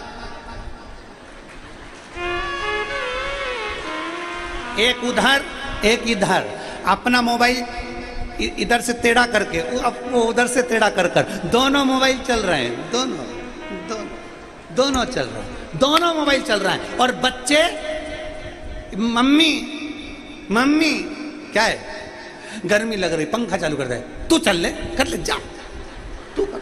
और बच्चे बेचारे अब सोच रहे हैं कि बच्चे हमारे स्वामी विवेकानंद बन जाएं, बच्चे हमारे राम बन जाएं, बच्चे हमारे कृष्ण बन जाएं। तो आपसे निवेदन है, बच्चों को राम बनाने से पहले आपको कौशल्या बनना पड़ेगा, बच्चों को कृष्ण बनाने से पहले आपको यशोदा बनना पड़ेगा, बच्चों को वीर शिवाजी बनाने से पहले आपको जीजाबाई बनना पड़ेगा, और राष्ट्र को गौरवान्वित करने के लिए आपको अहिल्याबाई बनना पड़ेगा। ये निश्चित आपके भीतर है।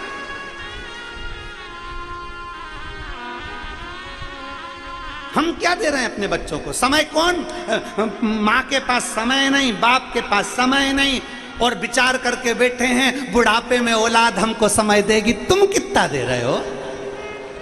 तुम कितना दे रहे हो? बाप को नौकरी से और दुकान से फुर्सत नहीं है, शाम को आते हैं, भोजन करा, विश्राम करते हैं। बच्चे क्या 5-10 मिनट बस हंस लिए, खेल लिए, कूद लिए, और बच्चे लोग समय अब सोच रहे हैं माँ दिन भर काम काम काम, आखिरी में मोबाइल पर बात करते करते करते करते बच्चों को समय नहीं। बच्चा स्कूल में, ट्यूशन पर, बाहर, बच्चों को ना माँ ने समय दिया ना बाप ने समय दिया। अगर तुम्हारी छोटी सी औलाद को तुम समय देना चालू करते तो जैसा दोगे वैसा पाओगे। तुम समय आज दोगे तो तुम्हारी औलाद भी बुढ़ापे में तुम्हारे पास बैठकर समय देना चालू करेगी।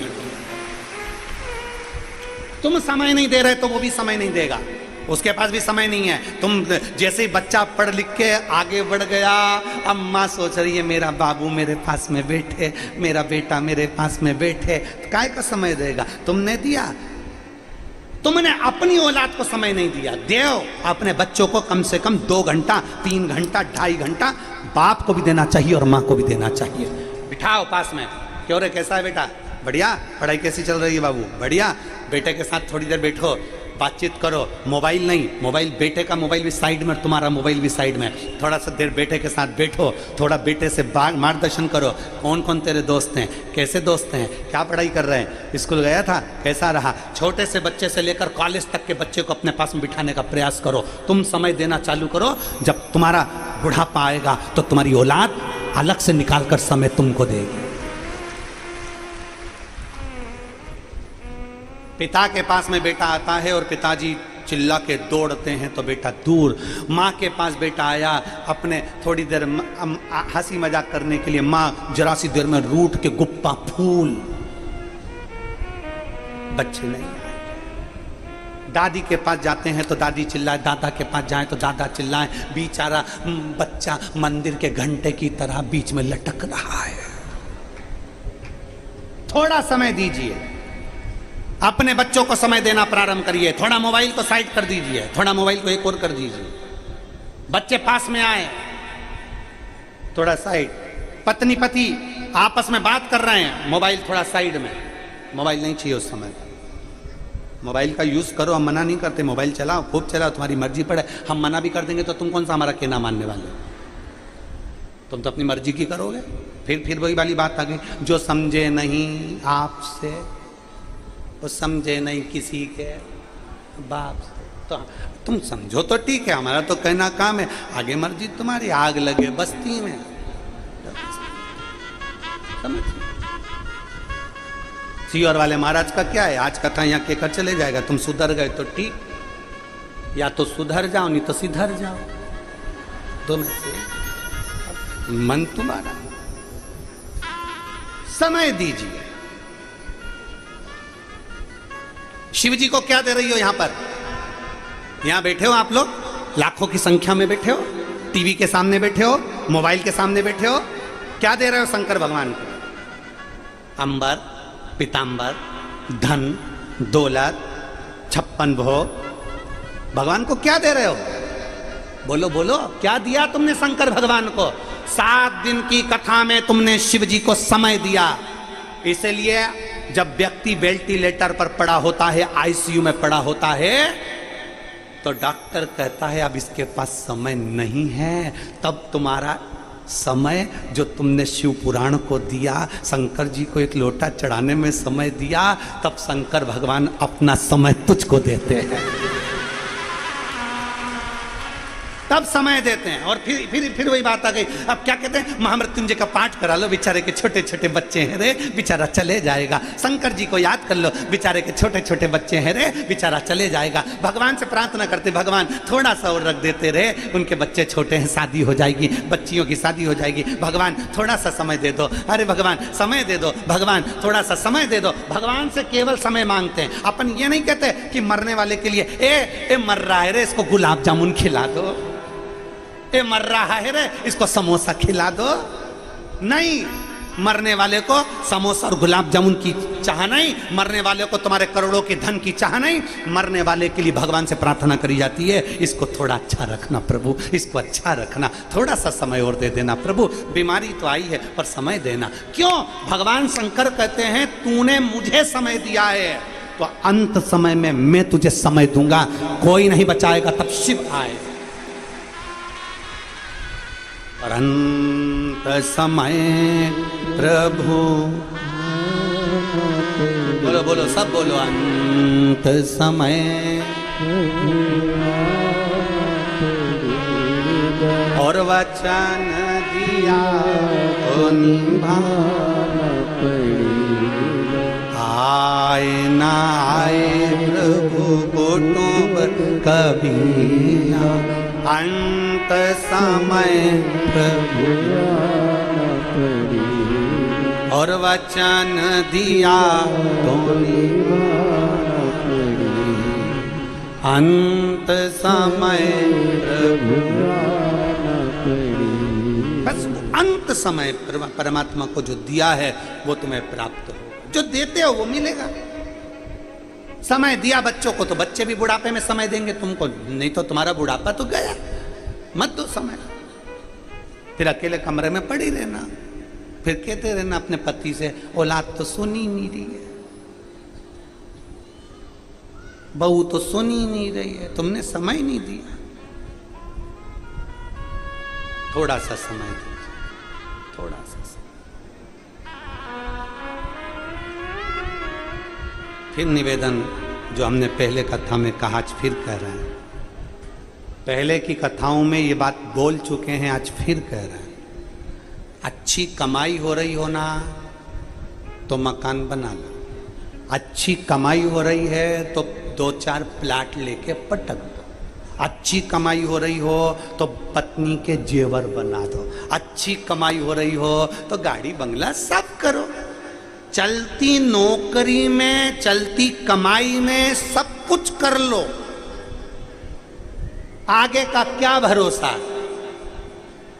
चलती नौकरी में, चलती कमाई में, दुकान अच्छी चल रही है अभी प्लाट ले लो, दुकान अच्छी चल रही है थोड़ा काम कर लो, अपनी सत्ता अच्छी चल रही है अपना काम कर लो, तो तुम ले लो प्लाट, मकान, जमीन, जायदाद सब कर लो चलते में।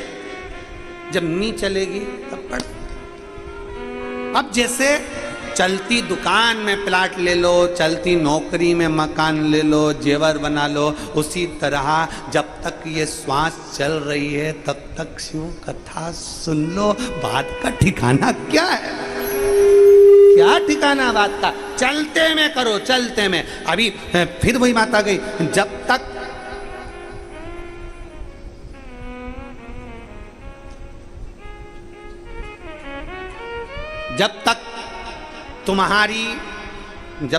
तुम्हारा शरीर चले, जब तक तुम्हारे घर में चले, तब तक खूब दान पुण्य, कथा, सत्संग, भजन, कीर्तन, जो तुम्हारा मन करे, तीर्थ वगैरह सब कर लो। कब तक? जब तक तुम्हारा शरीर चले और जब तक तुम्हारे बोलो बोलो जम के बोलो, घर में चले। जब तक तुम्हारा शरीर चले और जब तक तुम्हारे घर में चले, तब तक तीर्थ करो, दान करो, पुण्य करो, भजन करो, सत्संग करो, संकीर्तन करो और तुम्हारी मर्जी पड़े वो करो। जिस दिन तुम्हारा शरीर चलना बंद हो जाएगा और तुम्हारे घर में चलना बंद हो जाएगी, उस दिन ना तुम कथा में जा सकोगे, ना तीरथ जा सकोगे, ना 5 रुपए दान भी करना है तो 50 बार सोच के कि कोई देख नहीं ले तब दान कर पाओगे, क्योंकि अब तुम्हारी चलेगी नहीं, बहुत दूसरे की चलने लगेगी। जब तक तुम्हारा शरीर चले और जब तक तुम्हारे घर में चले, खूब सत्कर्म करो, भजन करो, तीर्थ करो, और बन सके तो बच्चों को अच्छी एजुकेशन कराओ, बन सके करो। फिर आखिरी में शरीर चलेगा ही नहीं तो करोगे क्या?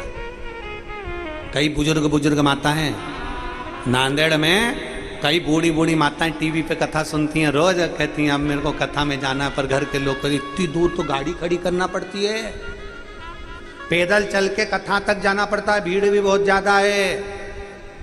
आई तू तो घर में अच्छी, भाव अपने नहीं जाने, अपन तो यही मना कर, शरीर चले, शरीर।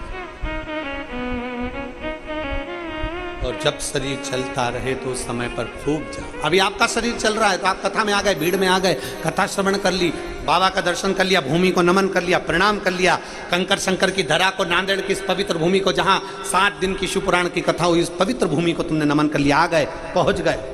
शरीर नहीं चलता तो कहां से पहुंच जाते? चले जब तक शरीर, पहुंच जाओ सत्संग में, कथा में।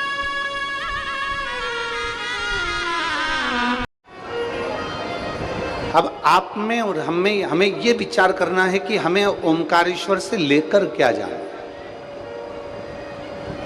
पहले तो 12 ज्योतिर्लिंग का स्मरण कर लो, कहीं काशी विश्वनाथ है, कहीं सोमनाथ है, कहीं मल्लिकार्जुन है, कहीं भीमाशंकर है, कहीं केदारनाथ है, कहीं महाकाल है, कहीं बैजनाथ है, कहीं नागेश्वर, कहीं त्र्यंबकेश्वर। आप जितने ज्योतिर्लिंगों का स्मरण करेंगे सबके नाम अलग अलग हैं, केवल एक नाम पर अगर आप संबोधित होते हैं तो वो ओमकारेश्वर का नाम। ओम जो शब्द है, ओम जो अक्षर है, उसमें सारा वेद समाया।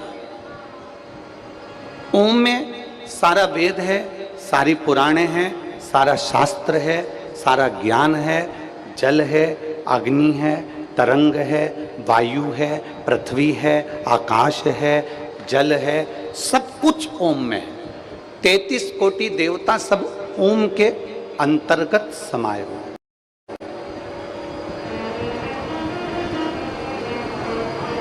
अब जहां कथा सुन रहे हो वो कौन से नाथ हैं? ओमकारनाथ। जम के बोलो, कौन से नाथ? ओमकारनाथ। क्या नाम है यहाँ का? ओमकारेश्वर। शिव महापुराण की कथा कहती है किसी समाज का यदि सम्मान करना है,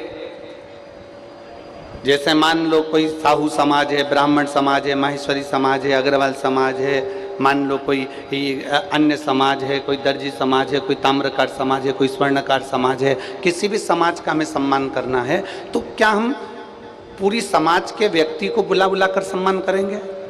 बोलो, जम के बोलो रे, सब निमाड़ वाले जरा दमदारी से बोलो।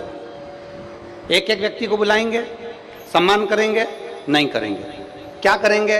उस समाज के अध्यक्ष को बुलाएंगे, शाल पहनाएंगे, माला पहनाएंगे, सम्मान कर देंगे। उस समाज के अध्यक्ष का सम्मान हो गया, मतलब सबका सम्मान हो गया। उसी तरह शिव महापुराण की कथा कहती है 12 ज्योतिर्लिंग का नाम का उच्चारण ना कर पाओ, 12 ज्योतिर्लिंग तक ना पहुंच पाओ तो केवल ओमकारेश्वर नाम का उच्चारण कर लेने से सारे ज्योतिर्लिंग को प्रणाम हो जाए।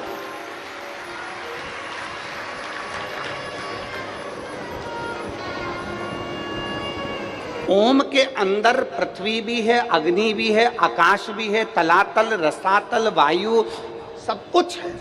ओम के अंतर्गत सारे वेद, सारे पुराण, सारे शास्त्र ओम के अंतर्गत समाहित हैं। सब कुछ, सारे मंत्र, तंत्र, सारी विद्या ओम के अंतर्गत समाई हुई है। तो 12 ज्योतिर्लिंग में अगर आप नहीं जा सकते, 12 ज्योतिर्लिंग का यदि आप स्मरण नहीं कर सकते, तो माई नर्मदा के तट पर जो ओमकारेश्वर बसा है उसका सुबह सुबह एक बार नाम ले लेने से 12 ज्योतिर्लिंग को प्रणाम हो जाता है। अध्यक्ष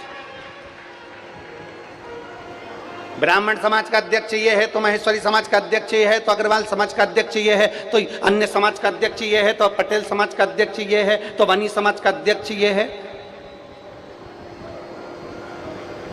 कुर्मी समाज का अध्यक्ष ये है।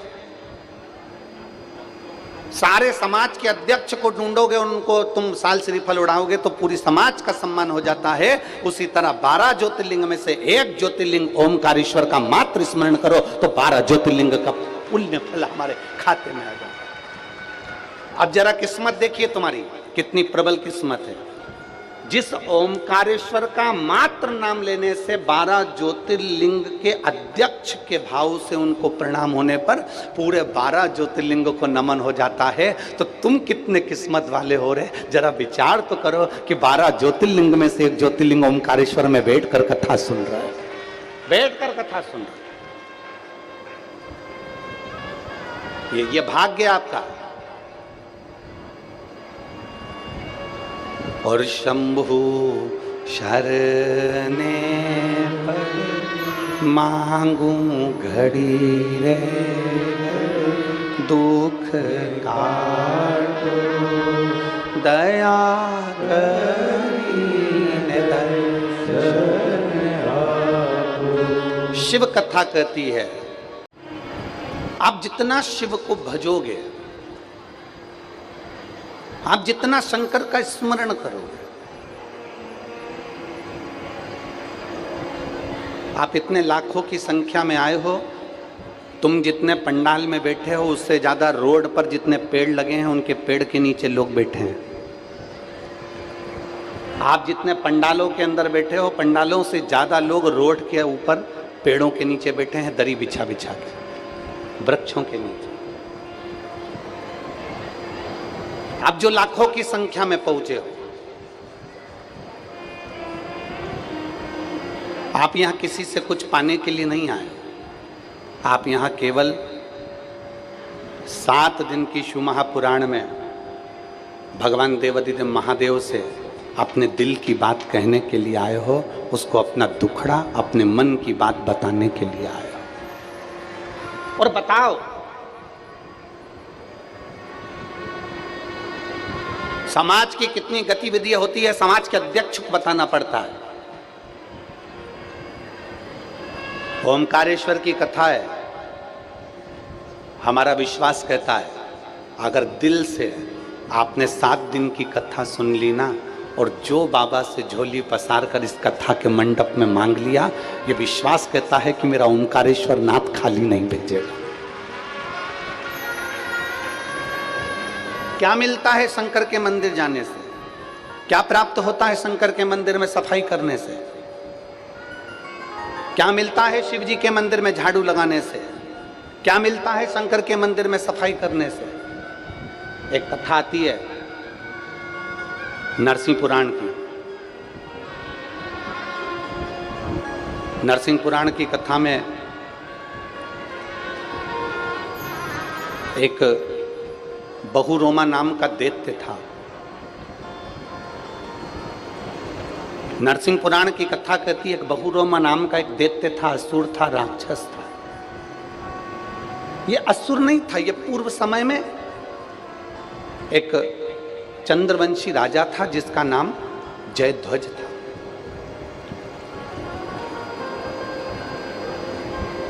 धर्मात्मा भी था, पुण्यात्मा भी था, सत्कर्मी भी था, सब कुछ था।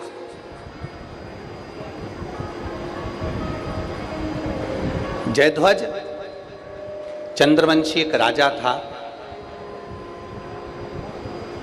अपने राज्य का सही संचालन कर रहा था, अपने राज्य को सही तरह से साध रहा था। जिंदगी की एक सबसे बड़ी गलती उस जयध्वज ने कर दी। देवऋषि नारद शिव जी के शिवालय से, शंकर के शिवालय से एक लोटा जल समर्पित कर कर आ रहे थे देवऋषि नारद। अब आप लोग कहेंगे क्या गुरुजी देवऋषि नारद शंकर जी को जल चढ़ाते हैं?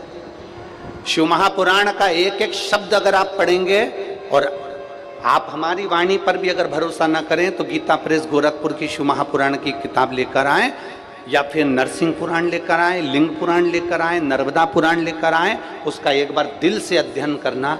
33 कोटि देवताओं में ऐसा कोई देवता नहीं था जो शंकर को जल चढ़ाए बिना भोजन कर ले। सारे देवता पहले शिव जी को जल चढ़ाते थे, फिर भोजन ग्रहण करते थे। ऐसा कोई देव नहीं था जो शिव जी के बिना अन्न भाग ग्रहण कर ले।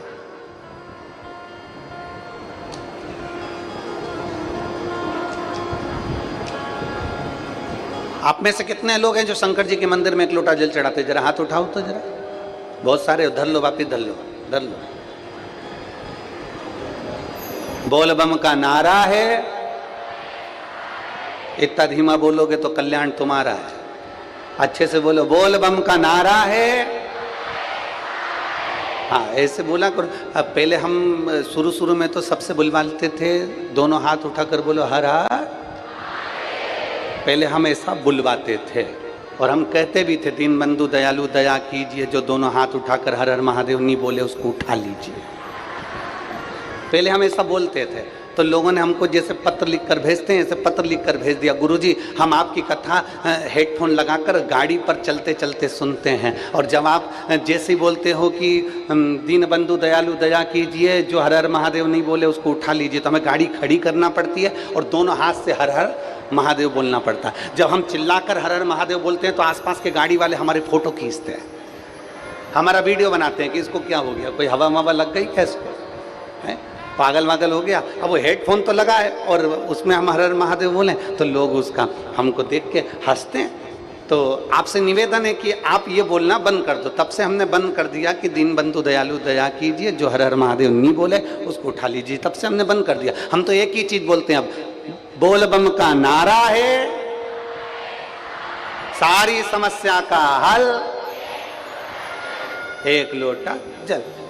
रोज प्रतिदिन मंदिर जाओ।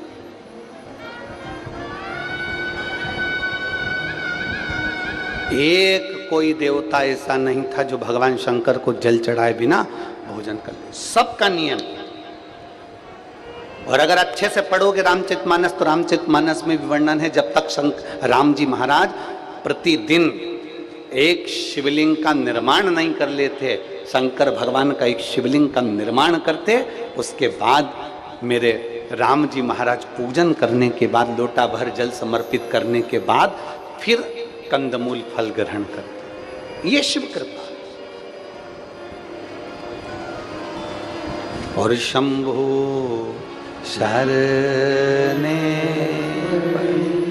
मांगू घड़ी रे घड़ी, दुख काटो दया करीन दर्शन। प्रतिदिन देवऋषि नारद भगवान शंकर के शिवालय में एक लोटा जल समर्पित कर कर आ रहे थे। जो शंकर के मंदिर जाता है, जल चढ़ाने के लिए जाता है, प्रतिदिन शिवालय में पहुंचता है। लोग कहते हैं आप शंकर के मंदिर गए हो, पर शिव महापुराण की कथा कहती है जो प्रतिदिन शिवालय तक जाता है, मेरा देव अधिदेव महादेव लक्ष्मी को उसके पीछे पीछे उसके घर तक भेज देता है। मेरा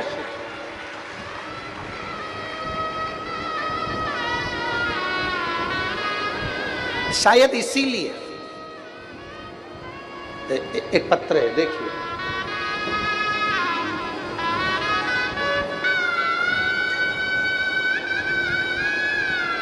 पानी की बोतल भी भेजिए पत्र के साथ साथ हो, ठीक है। ओमकारेश्वर वाले हैं, कुछ भी कर सकते हैं।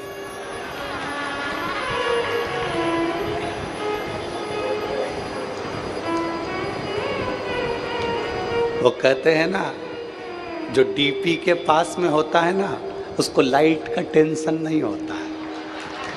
तो यहाँ तो ओमकारेश्वर बाबा बैठे हैं पावर लेकर, तो इनको कोई चिंता मिंता नहीं है। इन्होंने बॉटल इसलिए भेजी, नर्मदा जी भर के ले जाना महाराज।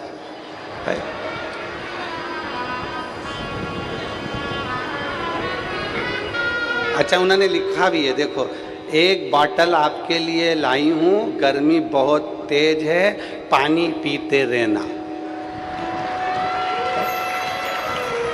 अब आगे पत्र। मेरा नाम सुधा विश्वकर्मा है, मेरी उम्र 65 साल है। मैं महाराष्ट्र महाड़ रायगढ़ से हूँ। कहीं बैठी हैं? कहीं बैठी हो तो हाथ हिलाइएगा। अगर कहीं बैठी हो तो हाथ हिलाइएगा। मेरा नाम सुधा विश्वकर्मा, मेरी उम्र 65 साल है। मैं महाराष्ट्र महाड़ रायगढ़ से हूँ। कहीं बैठी हो तो हाथ हिला सकती हैं। दिख गई? आ जाओ, एक बेलपत्र ले जाना। आ जाओ, आ जाओ।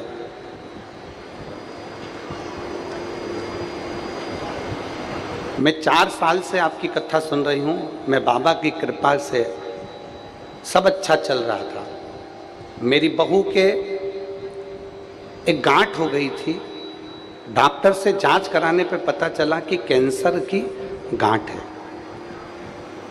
उसको कैंसर हो गया। और कैंसर हुआ, उसका 2 साल का बच्चा है।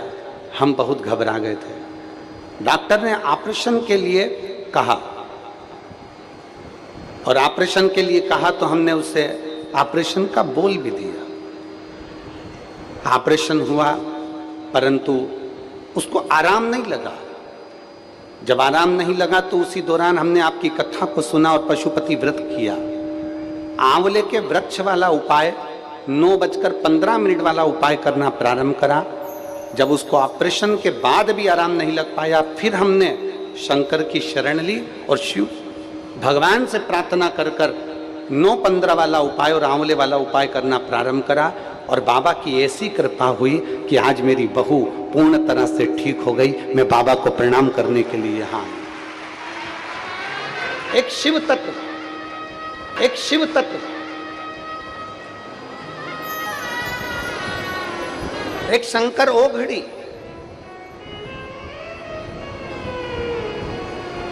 आपका भरोसा। एक लोटा जल समर्पित करते हो। आप जब विश्वास रखकर शिव के पास में जाते हो तो उसका फल क्या है? नरसिंह पुराण कह रही है, नरसिंह पुराण का चरित्र कह रहा है। देवऋषि नारद भगवान शंकर को एक लोटा जल चढ़ाकर वापिस आ रहे थे।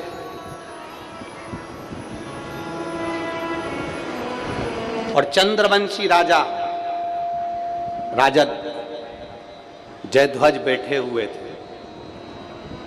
देवऋषि नारद जब जल चढ़ाकर आ रहे थे, उन्होंने बाहर निकलकर दोनों हाथ ऊपर उठाकर बोला, हर हर।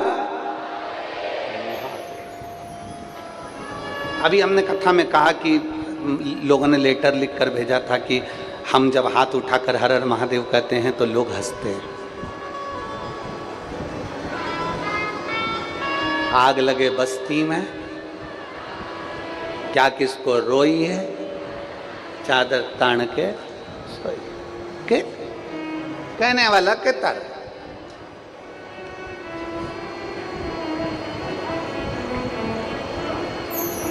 कोई कितना ही के, उससे कोई फर्क नहीं। जो शंकर के मंदिर में सेवा करता है, जो शंकर के मंदिर में चाकरी करता है, जो शंकर के मंदिर का निर्माण करता है, जो शंकर के मंदिर का उत्थान करता है, जो शंकर के मंदिर का पूजन अर्चना सेवा सब कुछ दिल से करता है, दिल से।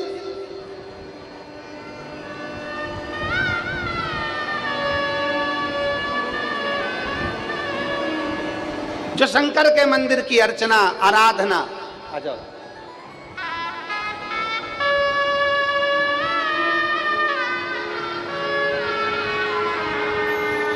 अब ठीक है भाई जी।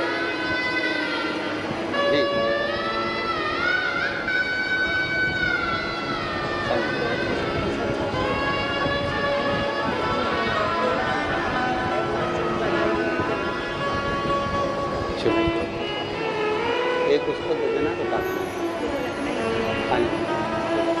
ठीक है, सब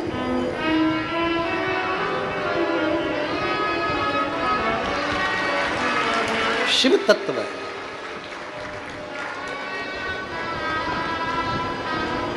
जो शिव के मंदिर का उत्थान करता है, शंकर के मंदिर का निर्माण करता है, शिव मंदिर की सफाई करता है, जो शंकर के मंदिर की चाकरी करता है, जो शंकर के मंदिर को आनंदित करता है, वो दुनिया में कभी नीचे नहीं आ सकता।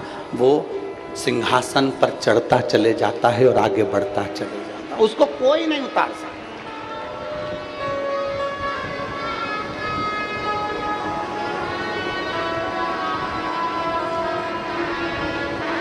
और जी देखो, ये तो सीधी सीधी बात है। तुम शंकर के हो जाओ, जब शंकर तुम्हारा होता है ना तो आनंद की अनुभूति हो जाती है।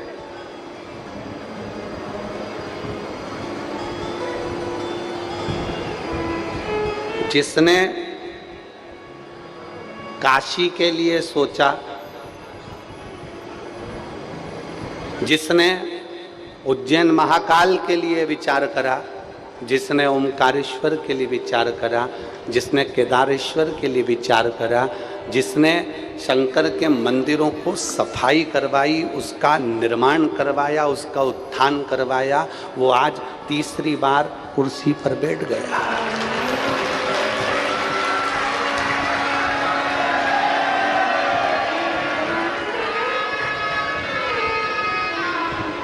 लोग तुमसे पूछें कि शंकर के मंदिर में निर्माण करने का, शंकर के मंदिर में सफाई करने का, शंकर के मंदिर में झाड़ू पोछा करने का, शंकर के मंदिर में पूजन पाठ करने का क्या फल है, तो उसको दो लोगों को दिखा देना। एक हमारे राष्ट्रपति को दिखाना, जो शंकर के मंदिर में झाड़ू लगाती थी, पोछा लगाती थी, और वो आज राष्ट्रपति के पद पर विराजमान है। उनसे इंटरव्यू में पूछा गया कि तुमने ऐसा क्या करा, वो कहती थी बस शंकर के मंदिर की दास थी, सेवा करती हूं। शिव की शिवालय की देवालय।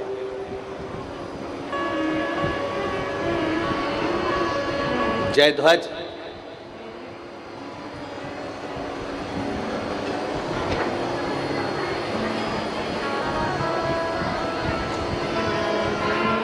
जैसे ही देवर्षि नारद निकले तो हंस दिए, ठहाका लगाकर हंसे।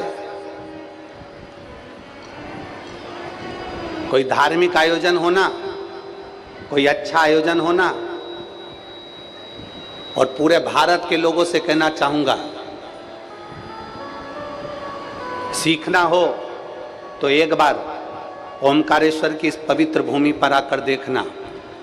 इस कार्यक्रम को करने के लिए पूरे ओमकारेश्वर से आसपास के पूरे गांव के लोग, खंडवा हो, आसपास का पूरा गांव, जितने गांव लगे हुए हैं, चाहे जितने गांव हैं, सारे गांव के लोगों ने आगे बढ़ बढ़कर सेवा करी है इस कार्यक्रम को सफल बनाने के लिए। एक एक बच्चे ने। विदल उत्पल दोनों पार्वती जी को देखकर मोहित होते हैं। पार्वती जी कुंदुक का प्रहार कर कर विदल उत्पल को मार देती हैं। शिव जी का नाम कुंदकेश्वर महादेव पड़ जाता है। कुंदकेश्वर महादेव, जब शरीर को कोई दवाई ना लगे, औषधि ना लगे, तो उसी दवाई को कुंदकेश्वर महादेव के नाम से खाए। डॉक्टर की दवा को भी कुंदकेश्वर महादेव का नाम लेकर खाओ, शरीर में दवाई लगती है। शुगर लेवल ऊपर हो गया, शुगर बहुत ऊंचाई पर पहुंच गई, शुगर ज़्यादा ही हो गई, तो एक बेलपत्र कुंदकेश्वर महादेव का नाम लेकर शंकर जी पे चढ़ी हुई, अशोक सुंदरी की वहाँ स्पर्श करी हुई। रोज प्रतिदिन कम से कम 2 बेलपत्र गला पकड़ रहा है 2 बेलपत्र प्रतिदिन अवश्य। ज़्यादा ही शुगर ऊंची जा रही है तो 3 बेलपत्र सुबह, दोपहर, शाम का। शिव जी को जल चढ़ाएं, उसका आचमन करें। दिन भर में बेलपत्र खाने के बाद शाम को ब्लड की जांच जरूर कराएं, शुगर का लेवल अपने आप डाउन होगा।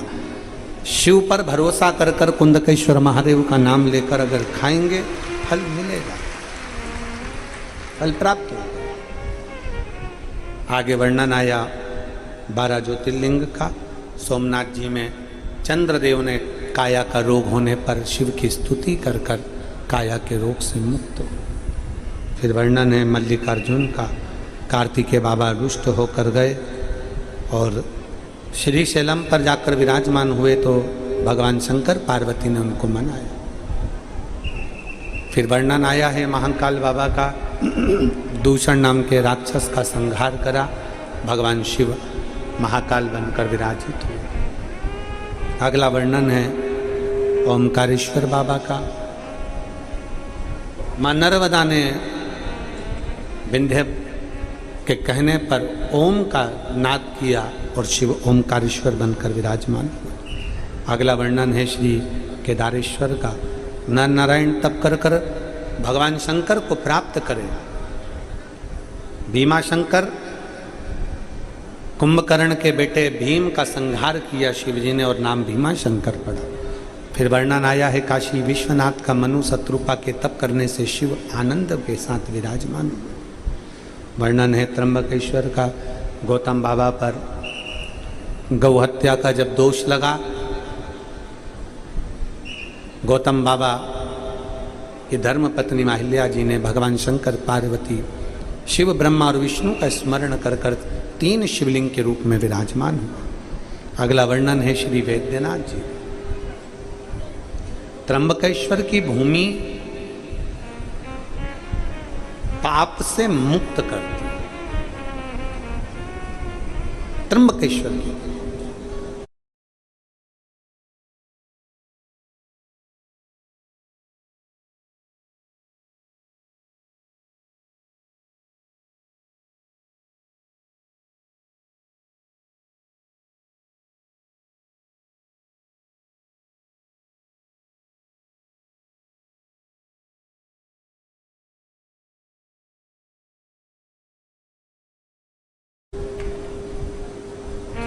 त्र्यंबक की भूमि पाप से मुक्त करने वाली, कैसा भी पाप जीव पर चढ़ जावे वो मुक्त कर देते। अगला वर्णन है वैद्यनाथ बाबा का। रावण भगवान शिव के शिवलिंग को लेकर जा रहा था, भूमि पर रख देते हैं, बाबा वहीं पर विराजमान हो जाते हैं। बाबा वैद्यनाथ जी के रूप में विराजित। अगला वर्णन है श्री नागेश्वर बाबा का। दारुक नाम के राक्षस का संहार मेरे शिवजी ने किया है। दारुक नाम के राक्षस का संहार मेरे बाबा ने करा और भगवान नागेश्वर के रूप में विराजित हुए। फिर वर्णन आया है श्री रामेश्वर जी का। राम जी महाराज ने लंका पर विजय प्राप्त करने से पहले शिवलिंग की स्थापना करी और रामेश्वर के रूप में विराजित हुए। फिर अगला वर्णन है कृष्णेश्वर का। सुधर्म नाम के ब्राह्मण की 2 धर्मपत्नी थी, सुदेहा और घूष्मा। सुदेहा के यहाँ संतान नहीं थी, घूष्मा के यहाँ औलाद थी, तो घूष्मा का पहली संतान सुदेहा को दे दी थी। सुदेहा ने देखा कि मेरा बच्चा मेरे ही मीत नहीं, बेटे के टुकड़े टुकड़े कर कर कपड़े में बांध कर तालाब में फेंक दिया। घूष्मा का नियम था, पार्थिव शिवलिंग का निर्माण कर कर पूजन करने जाती थी, विसर्जन करने जाती थी। तभी बेटे को देखे हुए बहुत दिन निकल गए थे और बेटे को देखे हुए जब बहुत दिन निकल गए तब मन में विचार करा कि मेरा बेटा मुझे एक बार दर्शन दे, दिखे। शंकर भगवान की कृपा से मरा हुआ बेटा तालाब में से तैरता हुआ बाहर आ गया। कृष्णेश्वर ज्योतिर्लिंग के रूप में शिव जी विराजमान हो गए। ऐसे 12 ज्योतिर्लिंग का स्मरण कराया है। भगवान शिव की यह पवित्र कथा चंचुला देवी अपने पति बिंदुक के प्रेत योनि से मुक्त होने के लिए सुनती है। प्रेत योनि से बिंदुक मुक्त हो जाता है, चंचुला अखंड सौभाग्य धारण कर लेती है, शिव के धाम पर चली गई। तो मुरुका जी कहते हैं चंचुला मृत्यु लोक में, कलयुग में, कलिकाल में जब कलयुग प्रवेश कर रहा है और कलिकाल आगे बढ़ता चले जा रहा है, उस समय पर केवल एक आधार शिव और भगवान शंकर का स्वरूप शिवलिंग होगा। कलयुग के चलते चलते लाखों बीमारियां, लाखों चिंताएं, लाखों टेंशन मानव के जीवन में रहेंगे। बहुत चिंता, बहुत बीमारियां, बहुत बहुत क्लेश मानव के देह में रहेगा। तुमरुका जी कहते हैं, चंचुला जो शंकर के मंदिर में, शिवालय में जाना प्रारंभ करेगा, एक लोटा जल शिवालय को चढ़ाना प्रारंभ करेगा, कलयुग का असर उस पर होगा नहीं और वो रोग से और व्याधियों से दूर होता चलेगा। ये शिव महापुराण की कथा संपूर्ण कामनाओं को सिद्ध करने वाली है।